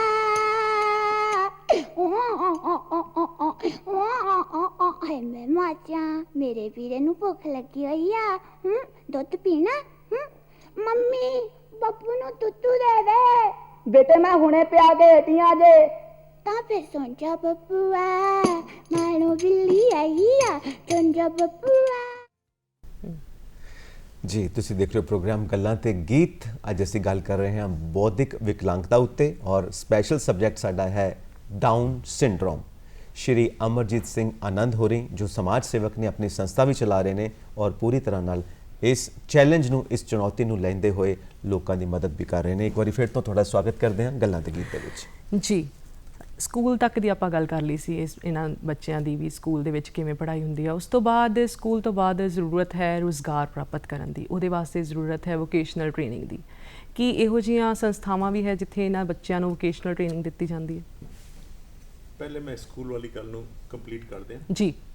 ਸਕੂਲਿੰਗ ਜਿਹੜੀ ਹੈਗੀ ਹੈ ਨਾਰਮਲ ਸਕੂਲ ਵਿੱਚ ਵੀ, ਸਪੈਸ਼ਲ ਸਕੂਲ ਵਿੱਚ ਵੀ, ਔਰ ਸਰਕਾਰ ਵੱਲੋਂ ਓਪਨ ਸਕੂਲਿੰਗ ਵੀ ਹੈਗੀ। ਜੀ ਯੂਜ਼ਲੀ ਬੱਚਿਆਂ ਨੂੰ ਕਿਉਂਕਿ ਕਲਾਸ ਵਿੱਚ ਕੋਪ ਅਪ ਨਹੀਂ ਕਰ ਪਾਉਂਦੇ ਨਾਰਮਲ ਬੱਚਿਆਂ ਦੇ ਨਾਲ, ਇਸ ਕਰਕੇ ਅਸੀਂ ਪ੍ਰੈਫਰ ਕਰਦੇ ਹਾਂ ਪੜ੍ਹਨ ਉਹ ਸਪੈਸ਼ਲ ਸਕੂਲ ਵਿੱਚ, ਜੀ। ਬਟ ਬੱਚਿਆਂ ਨੂੰ ਅਸੀਂ ਓਪਨ ਸਕੂਲ ਦੇ ਵੱਲੋਂ ਐਗਜ਼ਾਮ ਦਿਵਾਉਂਦੇ ਹਾਂ। ਪੰਜਾਬ ਬੋਰਡ ਦੇ ਐਗਜ਼ਾਮ ਦਿਵਾਉਂਦੇ ਹਾਂ, 8th 10th ਬੋਰਡ ਵੱਲੋਂ ਵੀ ਕਰਾ ਦਿੰਦੇ ਹਾਂ, ਔਰ ਉਹਦੇ ਵਿੱਚ ਵੀ ਸਾਡੇ ਬੱਚੇ ਬਹੁਤ ਅੱਛੇ, ਸਾਡੇ ਜਲੰਧਰ ਦੇ ਅੰਦਰ ਖਾਸ ਕਰਕੇ ਬੜੇ ਅੱਛੇ ਰਿਜ਼ਲਟਸ ਸਾਡੇ ਬੱਚਿਆਂ ਦੇ ਆਏ ਹੈਗੇ ਜੀ। ਔਰ ਕਾਫੀ ਸਾਰੇ ਬੱਚਿਆਂ ਨੇ ਪਿਛਲੇ 2-3 ਸਾਲਾਂ ਵਿੱਚ ਤੇ ਅਸੀਂ ਲਗਭਗ 50 ਤੋਂ ਉੱਪਰ ਬੱਚੇ ਨੂੰ 8th ਔਰ 10th ਵੀ ਕਰਾਈ ਹੈ। ਹੁਣ ਜਿਹੜੀ ਸਾਡੀ ਵੋਕੇਸ਼ਨਲ ਦੀ ਗੱਲ ਹੈ ਜੀ, ਵੋਕੇਸ਼ਨਲ ਵਾਸਤੇ ਅਸੀਂ ਪੰਜਾਬ ਦਾ ਪਹਿਲਾ ਵੋਕੇਸ਼ਨਲ ਸੈਂਟਰ ਸਾਡੀ ਪੈਰੈਂਟ ਐਸੋਸੀਏਸ਼ਨ ਨੇ ਜਲੰਧਰ ਵਿੱਚ ਤਿਆਰ ਕੀਤਾ ਹੈਗਾ, ਔਰ ਉਹਦੇ ਵਿੱਚ ਅਸੀਂ ਬੱਚਿਆਂ ਨੂੰ ਟੇਲਰਡ ਪ੍ਰੋਗਰਾਮ ਦੇਣੇ ਆ। ਬੱਚੇ ਦਾ ਇੰਟਰਸਟ ਦੇਖੀਦਾ ਜੀ। ਬੱਚਾ ਅਗਰ ਡਾਂਸ ਵਿੱਚ ਇੰਟਰਸਟਿਡ ਹੈ ਜੀ। ਤਾਂ ਉਹਨੂੰ ਡਾਂਸ ਦੇ ਕਲਾਸਿਸ ਦਿੱਤੀਆਂ ਜਾਂਦੀਆਂ, ਅਗਰ ਉਹਨੂੰ ਗਾਣੇ ਦਾ ਸ਼ੌਕ ਹੈਗਾ ਜੀ। ਤਾਂ ਉਹਨੂੰ ਗਾਣੇ ਵਾਸਤੇ ਉਹਨੂੰ ਸਿੰਗਿੰਗ ਦਾ ਦਿੱਤਾ, ਅਗਰ ਮਿਊਜ਼ਿਕ ਦਾ ਸ਼ੌਕ ਹੈ ਤੇ ਇੰਸਟਰੂਮੈਂਟਸ ਉਹਨੂੰ ਚਾਹੀਦੇ, ਉਹਦੇ ਉੱਤੇ ਕੰਮ ਕੀਤਾ ਜਾਂਦਾ ਹੈ। ਉਸ ਤੋਂ ਇਲਾਵਾ ਸਾਡੇ ਬੱਚੇ ਦੀਆ ਪੇਂਟਿੰਗ ਕਰਦੇ ਹੈਗੇ, ਜਿਹੜੇ ਥੋੜ੍ਹੇ ਜਿਹੇ ਜਿਨ੍ਹਾਂ ਦਾ IQ ਲੈਵਲ ਥੋੜ੍ਹਾ ਘੱਟ ਹੈਗਾ, ਦੀਵਿਆਂ ਨੂੰ ਪੇਂਟ ਕਰਦੇ, ਦੀਵੇ ਪੇਂਟ ਕਰਦੇ ਹੈਗੇ, ਬਹੁਤ ਖੂਬਸੂਰਤ ਪੇਂਟ ਕਰਦੇ ਹੈਗੇ। ਇਸੇ ਤਰ੍ਹਾਂ ਪੈਕੇਜਿੰਗ ਕਰਦੇ ਹਾਂ ਜੀ। ਅਸੀਂ ਦਾਲਾਂ ਦੀ, ਮਸਾਲਿਆਂ ਦੀ, ਮਸਾਲੇ ਪੀਸਣ ਦਾ ਕੰਮ, ਟੀ ਬੈਗਸ ਬਣਾਉਣ ਦਾ ਕੰਮ। ਹੁਣ ਅਸੀਂ ਇੱਕ ਨਵਾਂ ਵੋਕੇਸ਼ਨਲ ਪ੍ਰੋਗਰਾਮ ਕਰਨ ਜਾ ਰਹੇ ਹੈਗੇ ਹਾਂ। ਅਸੀਂ ਬੇਕਰੀ ਯੂਨਿਟ ਤਿਆਰ ਕਰ ਰਹੇ ਹੈਗੇ, ਔਰ ਉਹਦੇ 'ਚ ਅਸੀਂ ਬੇਕਰੀ ਵੇਚਣ ਸਿਖਾਉਣ ਜਾ ਰਹੇ ਹਾਂ। ਇਸੇ ਤਰ੍ਹਾਂ ਇਹ ਵੋਕੇਸ਼ਨਲ ਪ੍ਰੋਗਰਾਮਸ ਹੈਗੇ। ਬੱਚਿਆਂ ਨੂੰ ਅਸੀਂ ਹਾਊਸਕੀਪਿੰਗ ਸਿਖਾਉਂਦੇ ਹਾਂ, ਜੀ। ਤਾਂ ਕਿ ਬੱਚਿਆਂ ਨੂੰ ਅਸੀਂ ਹੋਟਲ ਇੰਡਸਟਰੀ ਦੇ ਅੰਦਰ, ਸਾਡੇ ਇਸ ਵੇਲੇ 500 ਤੋਂ ਵੱਧ ਬੱਚਾ ਹੋਟਲ ਇੰਡਸਟਰੀ ਦੇ ਅੰਦਰ ਆਲ ਓਵਰ ਇੰਡੀਆ ਕੰਮ ਕਰ ਰਿਹਾ ਹੈ। ਕੀ ਬਾਤ ਹੈ, ਹਾਂਜੀ, ਬਹੁਤ ਅੱਛਾ। ਸੋ ਇਸ ਤਰ੍ਹਾਂ ਦੀ ਸਾਰੀ ਤੁਸੀਂ ਟ੍ਰੇਨਿੰਗ ਦਿੰਦੇ ਹੋ ਤਾਂ ਕਿ ਉਹ ਆਪਣੇ ਕਦਮਾਂ ਦੇ ਉੱਤੇ ਖੜੇ ਹੋ ਸਕਣ। ਆਨੰਦ ਸਾਹਿਬ, ਤੁਹਾਡੀ ਗੱਲ ਤੋਂ ਮੈਨੂੰ ਇੱਕ ਗੱਲ ਚੇਤੇ ਆਉਂਦੀ ਕਿ 2 ਭਰਾ ਸੀ, ਇੱਕ ਵੱਡਾ ਛੋਟਾ, ਖੇਡਦੇ ਖੇਡਦੇ ਵੱਡਾ ਭਰਾ ਖੂਹ 'ਚ ਡਿੱਗ ਪਿਆ ਤੇ ਛੋਟੇ ਨੇ ਕੀ ਕੀਤਾ, ਕੋਈ ਹੋਰ ਕੋਲ ਹੈ ਨਹੀਂ ਤੇ ਉਹਨੇ ਉਹ ਰੱਸੀ ਸੀ, ਬਾਲਟੀ ਸੀ, ਉਹ ਵਿੱਚ ਸੁੱਟੀ ਤੇ ਜ਼ੋਰ ਲਾ ਕੇ ਖਿੱਚਿਆ ਤੇ ਕੋਸ਼ਿਸ਼ ਕਰਕੇ ਵੱਡੇ ਭਰਾ ਨੂੰ ਬਾਹਰ ਕੱਢ ਲਿਆ। ਤੇ ਕੋਈ ਵਿਸ਼ਵਾਸ ਨਾ ਕਰੇ ਕਿ ਤੂੰ ਇੰਨਾ ਨਿੱਕਾ ਜਿਹਾ ਤੇ ਐਡੇ ਵੱਡੇ ਭਰਾ ਨੂੰ ਕਿਵੇਂ ਕੱਢ ਲਿਆ। ਤੇ ਇੱਕ ਬਜ਼ੁਰਗ ਨੇ ਵਿਸ਼ਵਾਸ ਕੀਤਾ, ਜੋ ਤੁਸੀਂ ਸੀ, ਆਨੰਦ ਸਾਹਿਬ ਨੇ ਵਿਸ਼ਵਾਸ ਕੀਤਾ, ਛੋਟੇ ਬੱਚੇ ਨੂੰ ਕਿਹਾ ਸ਼ਾਬਾਸ਼, ਤੂੰ ਇਸ ਕਰਕੇ ਕੱਢਿਆ ਕਿਉਂਕਿ ਤੈਨੂੰ ਕੋਈ ਇਹ ਕਹਿਣ ਵਾਲਾ ਨਹੀਂ ਸੀ ਉਸ ਵੇਲੇ ਕਿ ਤੂੰ ਇਹ ਕੰਮ ਨਹੀਂ ਕਰ ਸਕਦਾ। ਤੂੰ ਆਪਣਾ ਜ਼ੋਰ ਲਗਾਇਆ, ਤੂੰ ਇਹ ਕੰਮ ਕਰ ਸਕਦਾ ਸੀ, ਤੇਰੇ ਅੰਦਰੋਂ ਇੱਛਾ ਪੈਦਾ ਹੋਈ। ਤੁਸੀਂ ਉਹੀ ਇੱਛਾ ਪੈਦਾ ਕਰਦੇ ਪਏ ਹੋ ਇਹਨਾਂ ਬੱਚਿਆਂ ਦੇ ਅੰਦਰ ਕਿ ਤੁਸੀਂ ਜ਼ਿੰਦਗੀ ਦੇ ਵਿੱਚ ਕੰਮ ਕਰ ਸਕਦੇ ਹੋ। ਬੱਚਿਆਂ ਦੇ ਅੰਦਰ ਬਹੁਤ ਸਾਰੀ ਐਬਿਲਿਟੀਜ਼ ਹੈਗੀਆਂ, ਹਿਡਨ ਐਬਿਲਿਟੀਜ਼ ਹੈਗੀਆਂ ਜੀ। ਇੱਕ ਉਹ ਕਹਿੰਦੇ ਜੋਰੀ ਦਾ ਕੰਮ ਹੈਗਾ ਤਰਾਸ਼ਣਾ। ਵਾਹ ਜੀ। ਔਰ ਇਹ ਜੋਰੀ ਨੂੰ ਪਤਾ ਹੈ ਕਿ ਕਿਹੜਾ ਪੱਥਰ ਤਰਾਸ਼ਣ ਵਾਲਾ ਹੈ ਤੇ ਕਿਹੜਾ ਨਹੀਂ ਤਰਾਸ਼ਣ ਵਾਲਾ। ਸਾਡੇ ਬੱਚੇ ਸਾਰੇ ਤਰਾਸ਼ਣ ਵਾਲੇ ਹੈਗੇ। ਜੀ ਜੀ। ਅਸੀਂ ਤਾਂ ਕੋਸ਼ਿਸ਼ ਹੀ ਕਰ ਰਹੇ ਹਾਂ ਕਿ ਇਹਨਾਂ ਨੂੰ ਤਰਾਸ਼ ਕੇ ਸੋਸਾਇਟੀ ਦਾ ਵਿੱਚ ਇੱਕ ਐਸਾ ਹਿੱਸਾ ਬਣਾ ਦਈਏ ਤਾਂ ਕਿ ਇਹ ਸਿਰ ਉੱਚਾ ਕਰਕੇ ਮਾਂ ਪਿਓ ਦਾ, ਸੋਸਾਇਟੀ ਦਾ ਨਾਂ ਉੱਚਾ ਕਰ ਸਕਣ। ਸੋ ਵੋਕੇਸ਼ਨਲ ਟ੍ਰੇਨਿੰਗ ਤੋਂ ਬਾਅਦ ਇੰਪਲੋਇਮੈਂਟ ਤੇ ਉਹ ਆ ਗਏ ਨੇ, ਹੁਣ ਉਹ ਕੰਮਕਾਰ ਕਰਨ ਲੱਗ ਪਏ ਨੇ। ਉੱਥੇ ਉਹਨਾਂ ਦੀਆਂ ਕੀ ਚੁਣੌਤੀਆਂ ਨੇ? ਸੈਲਰੀ ਠੀਕ ਮਿਲਦੀ ਹੈ ਜੀਵਨ ਵਾਸਤੇ, ਔਰ ਕੀ ਚੈਲੰਜ ਹੁੰਦੇ ਨੇ ਉੱਥੇ, ਚੁਣੌਤੀਆਂ ਕੀ ਨੇ? ਸਾਡੇ ਜਿਹੜੀਆਂ government of India the reservation ਹੈਗੀ, ਜਿਸ ਤਰ੍ਹਾਂ SC SC ਵਾਸਤੇ ਰਿਜ਼ਰਵੇਸ਼ਨ ਹੈਗੀ ਹੈ ਜੀ, ਵਾਰ ਵਿਡੋਜ਼ ਵਾਸਤੇ ਰਿਜ਼ਰਵੇਸ਼ਨ ਹੈ, ਇਸੇ ਤਰ੍ਹਾਂ ਸਾਡੇ ਬੱਚਿਆਂ ਵਾਸਤੇ ਵੀ ਨੌਕਰੀਆਂ ਵਿੱਚ ਰਿਜ਼ਰਵੇਸ਼ਨ ਹੈਗੀ ਹੈ, ਜਿਹੜੀ ਕਿ 4% ਹੈ। ਆਲ ਦਾ ਡਿਸੇਬਿਲਟੀਜ਼ ਜੀ, ਉਹਦੇ ਵਿੱਚ ਇੰਟੈਲੈਕਚੁਅਲ ਡਿਸੇਬਿਲਟੀ ਵੀ ਆ ਜਾਂਦੀ ਹੈ। ਸਾਡੇ ਬੱਚਿਆਂ ਵਾਸਤੇ ਅਗਰ 8th 10th ਕਰ ਜਾਂਦੇ ਹੈਗੇ ਤੇ ਕਲਾਸ 4 ਦੀ ਐਮਪਲੋਇਮੈਂਟ ਵਾਸਤੇ ਉਹ ਜਾ ਸਕਦੇ ਹੈਗੇ ਜੀ। ਸਾਡੀ ਬਾਕੀ ਜਿਹੜੀਆਂ ਬੌਧਿਕ ਹੈਗੀਆਂ ਕੈਟੇਗਰੀਜ਼, CP, ਆਟਿਸਟਿਕ, ਉਹਨਾਂ ਵਿੱਚ ਤੇ ਬੱਚੇ ਗ੍ਰੈਜੂਏਸ਼ਨ ਵੀ ਕਰ ਜਾਂਦੇ, ਇੰਜੀਨੀਅਰ ਵੀ ਬਣ ਜਾਂਦੇ ਸਾਡੇ ਬੱਚੇ, ਔਰ ਉਹਨਾਂ ਨੂੰ ਆਪਣੇ ਹਿਸਾਬ ਨਾਲ ਫਿਰ ਉਸ ਤਰ੍ਹਾਂ ਦੀਆਂ ਨੌਕਰੀਆਂ ਮਿਲ ਜਾਂਦੀਆਂ ਹੈਗੀਆਂ ਜੀ। ਨੌਕਰੀਆਂ ਦੇ ਨਾਲ ਅਸੀਂ ਕੋਸ਼ਿਸ਼ ਕਰਦੇ ਹਾਂ ਕਿ ਬੱਚੇ ਜਿਹੜੇ ਨੌਕਰੀਆਂ ਵਿੱਚ, ਕਿਉਂਕਿ ਨੌਕਰੀਆਂ ਇਤਨੀਆਂ ਅਵੇਲੇਬਲ ਨਹੀਂ ਹੈਗੀਆਂ, ਅਸੀਂ ਉਹਨਾਂ ਨੂੰ ਆਪਣੇ ਪੈਰਾਂ ਤੇ ਖੜੇ ਕਰਨ ਵਾਸਤੇ, ਆਪਣੇ ਜੀਵਨ ਨੂੰ ਬਿਤਾਉਣ ਵਾਸਤੇ, ਸਾਡੇ ਬਾਅਦ ਆਪਣੇ ਆਪ ਨੂੰ ਸੰਭਾਲ ਸਕਣ ਤਾਂ ਕਿ ਅਸੀਂ ਵੀ ਸੁਰਖਰੂ ਹੋ ਕੇ ਜਾਈਏ, ਉਹਨਾਂ ਚੀਜ਼ਾਂ ਨੂੰ ਧਿਆਨ ਰੱਖਦਿਆਂ ਹੋਇਆਂ ਅਸੀਂ ਉਹਨਾਂ ਨੂੰ ਕਨਸੈਪਟ ਕੋਚਿੰਗ ਦਿੰਦੇ ਹਾਂ, ਟ੍ਰੇਨਿੰਗ ਦਿੰਦੇ ਹਾਂ, ਕਿ ਦੁਕਾਨ ਕਿਸ ਤਰ੍ਹਾਂ ਚਲਾਣੀ ਹੈ, ਪੈਸੇ ਦਾ ਲੈਣ ਦੇਣ ਕਿਸ ਤਰ੍ਹਾਂ ਕਰਨਾ ਹੈ। ਇਹ ਸਾਰੀਆਂ ਚੀਜ਼ਾਂ ਅਸੀਂ ਉਹਨਾਂ ਨੂੰ ਸਿਖਾਈਦਾ ਹੈਗਾ। ਜੀ ਜੀ। ਅਸੀਂ ਸ਼ਾਪਿੰਗ ਮਾਲਸ ਵਿੱਚ ਬੱਚਿਆਂ ਨੂੰ ਲੈ ਜਾਂਦੇ ਹਾਂ, ਪਰਚੇਸ ਕਿਸ ਤਰ੍ਹਾਂ ਕਰਨਾ ਹੈ ਜੀ, ਕਿਸ ਤਰ੍ਹਾਂ ਸਮਾਨ ਚੂਜ਼ ਕਰਨਾ ਹੈਗਾ, ਇਹ ਸਾਰਾ ਕੁਝ ਉਹਦੇ ਚ ਅਸੀਂ ਸਿਖਾਈਦਾ ਉਹਨਾਂ ਬੱਚਿਆਂ ਨੂੰ। ਪ੍ਰੈਕਟੀਕਲ ਕਰਵਾਉਂਦੇ। ਪ੍ਰੈਕਟੀਕਲ ਜੀ। ਹੁਣ ਜਦੋਂ ਇਹ ਬੱਚਾ ਸਮਾਜ ਦੇ ਵਿੱਚ ਵਿਚਰਦਾ ਹੈ ਤੇ ਬਹੁਤ ਸਾਰੀਆਂ ਅਲੱਗ-ਅਲੱਗ ਨਿਗਾਹਾਂ ਦੇ ਨਾਲ ਉਹਨੂੰ ਦੇਖਿਆ ਜਾਂਦਾ ਹੈ, ਤੁਸੀਂ ਜਿੱਦਾਂ ਪਹਿਲਾਂ ਹੀ ਦੱਸਿਆ, ਉਹਦੀ ਮਨੋਦਸ਼ਾ, ਉਹਦੀ ਦਿਲ ਤੇ ਉਸ ਵੇਲੇ ਕੀ ਬੀਤਦੀ ਹੈ, ਉਹਨੂੰ ਕਿਹੜੀਆਂ-ਕਿਹੜੀਆਂ ਮੁਸ਼ਕਲਾਂ ਦਾ ਸਾਹਮਣਾ ਕਰਨਾ ਪੈਂਦਾ ਹੈ ਇਹ ਜ਼ਿੰਦਗੀ ਬਤੀਤ ਕਰਨ ਵਾਸਤੇ, ਕਿਉਂਕਿ ਤੁਸੀਂ ਇਹਨੂੰ ਚੰਗੀ ਤਰ੍ਹਾਂ ਦੱਸ ਸਕਦੇ ਹੋ, ਬਾਖੂਬੀ ਦੱਸ ਸਕਦੇ ਹੋ, ਕਿਉਂਕਿ ਤੁਹਾਡੇ ਘਰ ਦੇ ਵਿੱਚ ਇਹੋ ਜਿਹਾ ਬੱਚਾ ਹੈ। ਪਹਿਲੀ ਗੱਲ ਤੇ ਅਸੀਂ ਇਸ ਚੀਜ਼ ਨੂੰ ਮੰਨਦੇ ਹੀ ਨਹੀਂ ਜੀ ਕਿ ਅਸੀਂ ਆਪਣੇ ਬੱਚਿਆਂ ਨੂੰ ਘਰ ਦੇ ਅੰਦਰ ਨਹੀਂ ਰੱਖਦੇ। ਜੀ। ਕੋਈ ਫੰਕਸ਼ਨ ਹੋਏ, ਕੋਈ ਸਮਾਜਿਕ ਇਵੈਂਟ ਹੋਏ, ਕ੍ਰਿਕਟ ਮੈਚ ਹੋਏ, ਕੋਈ ਥੀਏਟਰ ਹੋਏ, ਅਸੀਂ ਹਰ ਜਗ੍ਹਾ ਆਪਣੇ ਬੱਚਿਆਂ ਨੂੰ ਆਪਣੇ ਨਾਲ ਲੈ ਕੇ ਜਾਈਦਾ ਹੈ ਤਾਂ ਕਿ ਉਹ ਸਮਾਜ ਵਿੱਚ, ਇਨਕਲੂਸਿਵ ਸੋਸਾਇਟੀ ਵਿੱਚ ਉਹਨਾਂ ਨੂੰ ਵੀ ਪਤਾ ਲੱਗੇ, ਸੋਸਾਇਟੀ ਨੂੰ ਵੀ ਪਤਾ ਲੱਗੇ ਕਿ ਇਹ ਬੱਚੇ ਵੀ ਇੱਕ ਸਮਾਜ ਦਾ ਹਿੱਸਾ ਹੈ। ਜੀ ਜੀ। ਤੇ ਅਸੀਂ ਉਹਨਾਂ ਨੂੰ ਕਦੀ ਪਿੱਛੇ ਨਹੀਂ ਛੱਡੀਦਾ, ਔਰ ਨਾ ਉਮੀਦ ਰੱਖਦਾ ਕਿ ਪੈਰੈਂਟਸ ਵੀ ਇਸ ਗੱਲ ਨੂੰ ਧਿਆਨ ਰੱਖਣਗੇ, ਆਪਣੇ ਬੱਚਿਆਂ ਨੂੰ ਪਲੇਟਫਾਰਮ ਦੇਣ, ਉਹਨਾਂ ਨੂੰ ਐਕਸਪਲੋਜਰ ਦੇਣ ਤਾਂ ਕਿ ਉਹ ਇੱਕ ਸਮਾਜ ਦਾ ਇੱਕ ਅੱਛਾ ਹਿੱਸਾ ਬਣ ਸਕਣ। ਜੀ। देखो, माँ बाप ने अपना रोल निभाया, उस तो बाद अध्यापक साहबान ने अपना रोल निभाया, हुण वारी आई समाज दी। समाज छेती किते स्वीकार नहीं करता, ਅਸੀਂ ਜਾਣਦੇ ਹਾਂ ਮਾਨਸਿਕਤਾ ਕੀ ਸਮਾਜ ਦੀ। ਔਰ ਤੁਸੀਂ ਇਹ ਵੀ ਦੱਸਿਆ ਹੈ ਕਿ ਸੁਧਾਰ ਕਾਫੀ ਹੋਇਆ ਹੈ, ਸੋਚ ਦੇ ਵਿੱਚ ਜਾਗਰਤੀ ਕਾਫੀ ਫੈਲੀ ਹੈ, ਤੁਹਾਡੀਆਂ ਕੋਸ਼ਿਸ਼ਾਂ ਨੇ, ਹੋਰ ਵੀ ਸੰਸਥਾਵਾਂ, ਸਰਕਾਰਾਂ ਕੋਸ਼ਿਸ਼ਾਂ ਕਰ ਰਹੀਆਂ ਨੇ, ਫਿਰ ਵੀ ਸਮਾਜ ਦੀ ਸੋਚ ਕੀ ਹੈ? ਸਮਾਜ ਦੀ ਸੋਚ ਬਦਲੀ ਹੈ, ਬਹੁਤ ਕੁਝ ਬਦਲੀ ਹੈ। ਮੈਂ ਤੁਹਾਨੂੰ ਦੱਸਾਂ, ਯੂਨੀਵਰਸਿਟੀਆਂ ਦੇ ਅੰਦਰ ਸਾਡੇ ਬੱਚਿਆਂ ਨੂੰ ਫ੍ਰੀ ਐਜੂਕੇਸ਼ਨ, ਟੈਕਨੀਕਲ ਐਜੂਕੇਸ਼ਨ ਸਾਡੇ ਵਾਸਤੇ, ਬੱਚਿਆਂ ਵਾਸਤੇ ਫ੍ਰੀ ਹੈ। ਜੀ। ਸਾਡੇ ਬੱਚੇ, ਕੋਈ ਐਸੀ ਇੰਡਸਟਰੀ ਨਹੀਂ ਹੋਏਗੀ, ਪੈਕੇਜਿੰਗ ਇੰਡਸਟਰੀ, ਸਤਿਆ ਪੌਲਿਕ ਡਰੈਸ ਮਟੀਰੀਅਲ ਦੀ ਫੈਕਟਰੀ ਹੈ, ਇੰਡਸਟਰੀ ਹੈਗੀ ਜੀ। ਉੱਥੇ ਕੁਝ ਮਦਰਸ ਚਲੀਆਂ ਗਈਆਂ, ਉਹ ਕਹਿਣ ਲੱਗੇ ਸਾਡੇ ਬੱਚਿਆਂ ਵਾਸਤੇ ਕੁਝ ਜੌਬ ਦੇ ਦਿਓ। ਉਹ ਕਹਿੰਦੇ ਸਾਡੇ ਕੋਲ ਤਾਂ ਇਸ ਤਰ੍ਹਾਂ ਦਾ ਕੋਈ ਜੌਬ ਨਹੀਂ ਹੈ। ਕਹਿੰਦੇ ਅਸੀਂ ਤੁਹਾਡੇ ਇੱਕ ਅੰਦਰ ਫੈਕਟਰੀ ਵਿੱਚ ਇੱਕ ਗੇੜਾ ਮਾਰ ਲੈਂਦੇ ਹਾਂ, ਅਸੀਂ ਘੁੰਮ ਲਈਏ, ਥੋੜ੍ਹਾ ਜਿਹਾ ਦੇਖ ਲਈਏ। ਉਹਨਾਂ ਨੇ ਦੇਖਿਆ ਇੱਕ ਜਗ੍ਹਾ ਪੈਕੇਜਿੰਗ ਹੋ ਰਹੀ ਸੀਗੀ, ਰੋਲ ਬਣ ਕੇ ਆਉਂਦੇ ਸੀਗੇ, ਰੋਲਾਂ ਨੂੰ ਪਾਈਪ ਦੇ ਅੰਦਰ ਪਾ ਦਿੰਦੇ ਸੀਗੇ, ਫਿਰ ਉਹਨਾਂ ਨੂੰ ਸਟੈਕ ਕਰ ਦਿੰਦੇ ਸੀ, ਫਿਰ ਉਹਨਾਂ ਨੂੰ ਸਟ੍ਰਿਪਿੰਗ ਕਰ ਦਿੰਦੇ ਸੀਗੇ, ਫਿਰ ਚੁੱਕ ਕੇ ਉਹਨਾਂ ਨੂੰ ਕਾਰਟੂਨ ਵਿੱਚ ਪਾ ਦਿੰਦੇ ਸੀ। ਇਹ ਮਦਰਸ ਕਹਿਣ ਲੱਗੀਆਂ ਇਹ ਸਾਡੇ ਬੱਚੇ ਤੇ ਇਹ ਕੰਮ ਕਰ ਸਕਦੇ ਹੈਗੇ। ਔਰ ਉਹਨਾਂ ਨੇ ਟ੍ਰਾਇਲ ਬੇਸਿਸ ਤੇ 1 ਮਹੀਨੇ ਵਾਸਤੇ ਕਿਹਾ ਸਾਡੇ ਬੱਚਿਆਂ ਨੂੰ ਅਲਾਉ ਕਰ ਦਿਓ, ਅਸੀਂ ਆ ਕੇ ਇਹਨਾਂ ਕੋਲ। ਔਰ ਅੱਜ ਸਤਿਆ ਪੌਲ ਦੇ ਅੰਦਰ ਸਾਰਾ ਪੈਕੇਜਿੰਗ ਦਾ ਕੰਮ ਸਾਡੇ ਬੱਚੇ ਕਰ ਰਹੇ। ਮਤਲਬ ਬਹੁਤ ਸਾਰਾ ਕੰਮ ਹੋ ਰਿਹਾ ਹੈ। ਹਾਂਜੀ। ਤੇ ਇਹੋ ਜਿਹੇ ਬਹੁਤ ਸਾਰੇ ਬੱਚੇ ਵੀ ਆ ਜਿਨ੍ਹਾਂ ਨੇ ਆਪਣੀ ਜ਼ਿੰਦਗੀ ਦੇ ਵਿੱਚ ਮੱਲਾਂ ਮਾਰੀਆਂ, ਇਹ ਵੀ ਸਾਨੂੰ ਦੱਸੋ ਕਿਹੜੇ-ਕਿਹੜੇ ਬੱਚੇ ਆ ਆਪਣੇ ਭਾਰਤ ਦੇ ਵਿੱਚ ਜਾਂ ਫਿਰ ਭਾਰਤ ਤੋਂ ਬਾਹਰ?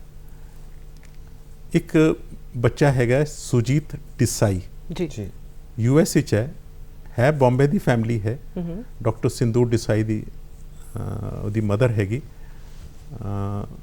US ਵਿੱਚ ਸੈਟਲਡ ਹੈਗੇ। ਉਹ ਬੱਚਾ ਆਰਕੈਸਟਰਾ ਦੀ ਟੀਮ ਚਲਾਉਂਦਾ ਹੈ, ਉਹਦੇ ਨਾਲ 9 ਬੰਦੇ ਆਰਕੈਸਟਰਾ ਤੇ ਕੰਮ ਕਰਦੇ ਹੈ, ਉਹ ਆਪ ਗਾਉਂਦਾ ਹੈ। ਬਟ ਮਨੀ ਮੈਟਰਸ ਵਾਸਤੇ ਉਹਨੇ ਇੱਕ ਮੈਨੇਜਰ ਰੱਖਿਆ ਹੋਇਆ ਹੈ। ਜੀ। ਤੁਸੀਂ ਇਹ ਦੇਖ ਲਓ, ਕੋਈ ਵੀ ਓਲੰਪਿਕਸ ਹੋਏ ਉਹਦੇ ਵਿੱਚ ਸੁਜੀਤ ਦੇਸਾਈ ਦੀ ਪਰਫਾਰਮੈਂਸ ਹੈ। ਕੀ ਬਾਤ। ਕੋਈ ਵੀ ਯੂਨਾਈਟਿਡ ਨੇਸ਼ਨਸ ਦਾ ਪ੍ਰੋਗਰਾਮ ਹੋਏ ਉਹਦੇ ਵਿੱਚ ਸੁਜੀਤ ਦੇਸਾਈ ਦੀ ਪਰਫਾਰਮੈਂਸ। ਸਾਡੀ ਮੁੰਬਈ ਦਾ ਬੱਚਾ ਹੈ, ਬੰਬੇ ਦਾ ਬੱਚਾ ਹੈ। ਔਰ ਇਸੇ ਤਰ੍ਹਾਂ ਸ਼ਿਪਸ ਵਿੱਚ ਲੋਕ ਜਾਂਦੇ ਹੈਗੇ ਟੂਰ ਵਾਸਤੇ, ਤੇ ਉੱਥੇ ਉਹ ਸ਼ਿਪਸ ਕੰਪਨੀਆਂ ਉਹਨੂੰ ਬੁੱਕ ਕਰ ਲੈਂਦੀਆਂ 15 ਦਿਨ ਪਰਫਾਰਮੈਂਸ ਕਰਨ ਵਾਸਤੇ, ਟੂਰਸ 'ਚ। ਹਾਂ ਜੀ, ਟੂਰਸ ਜੀ।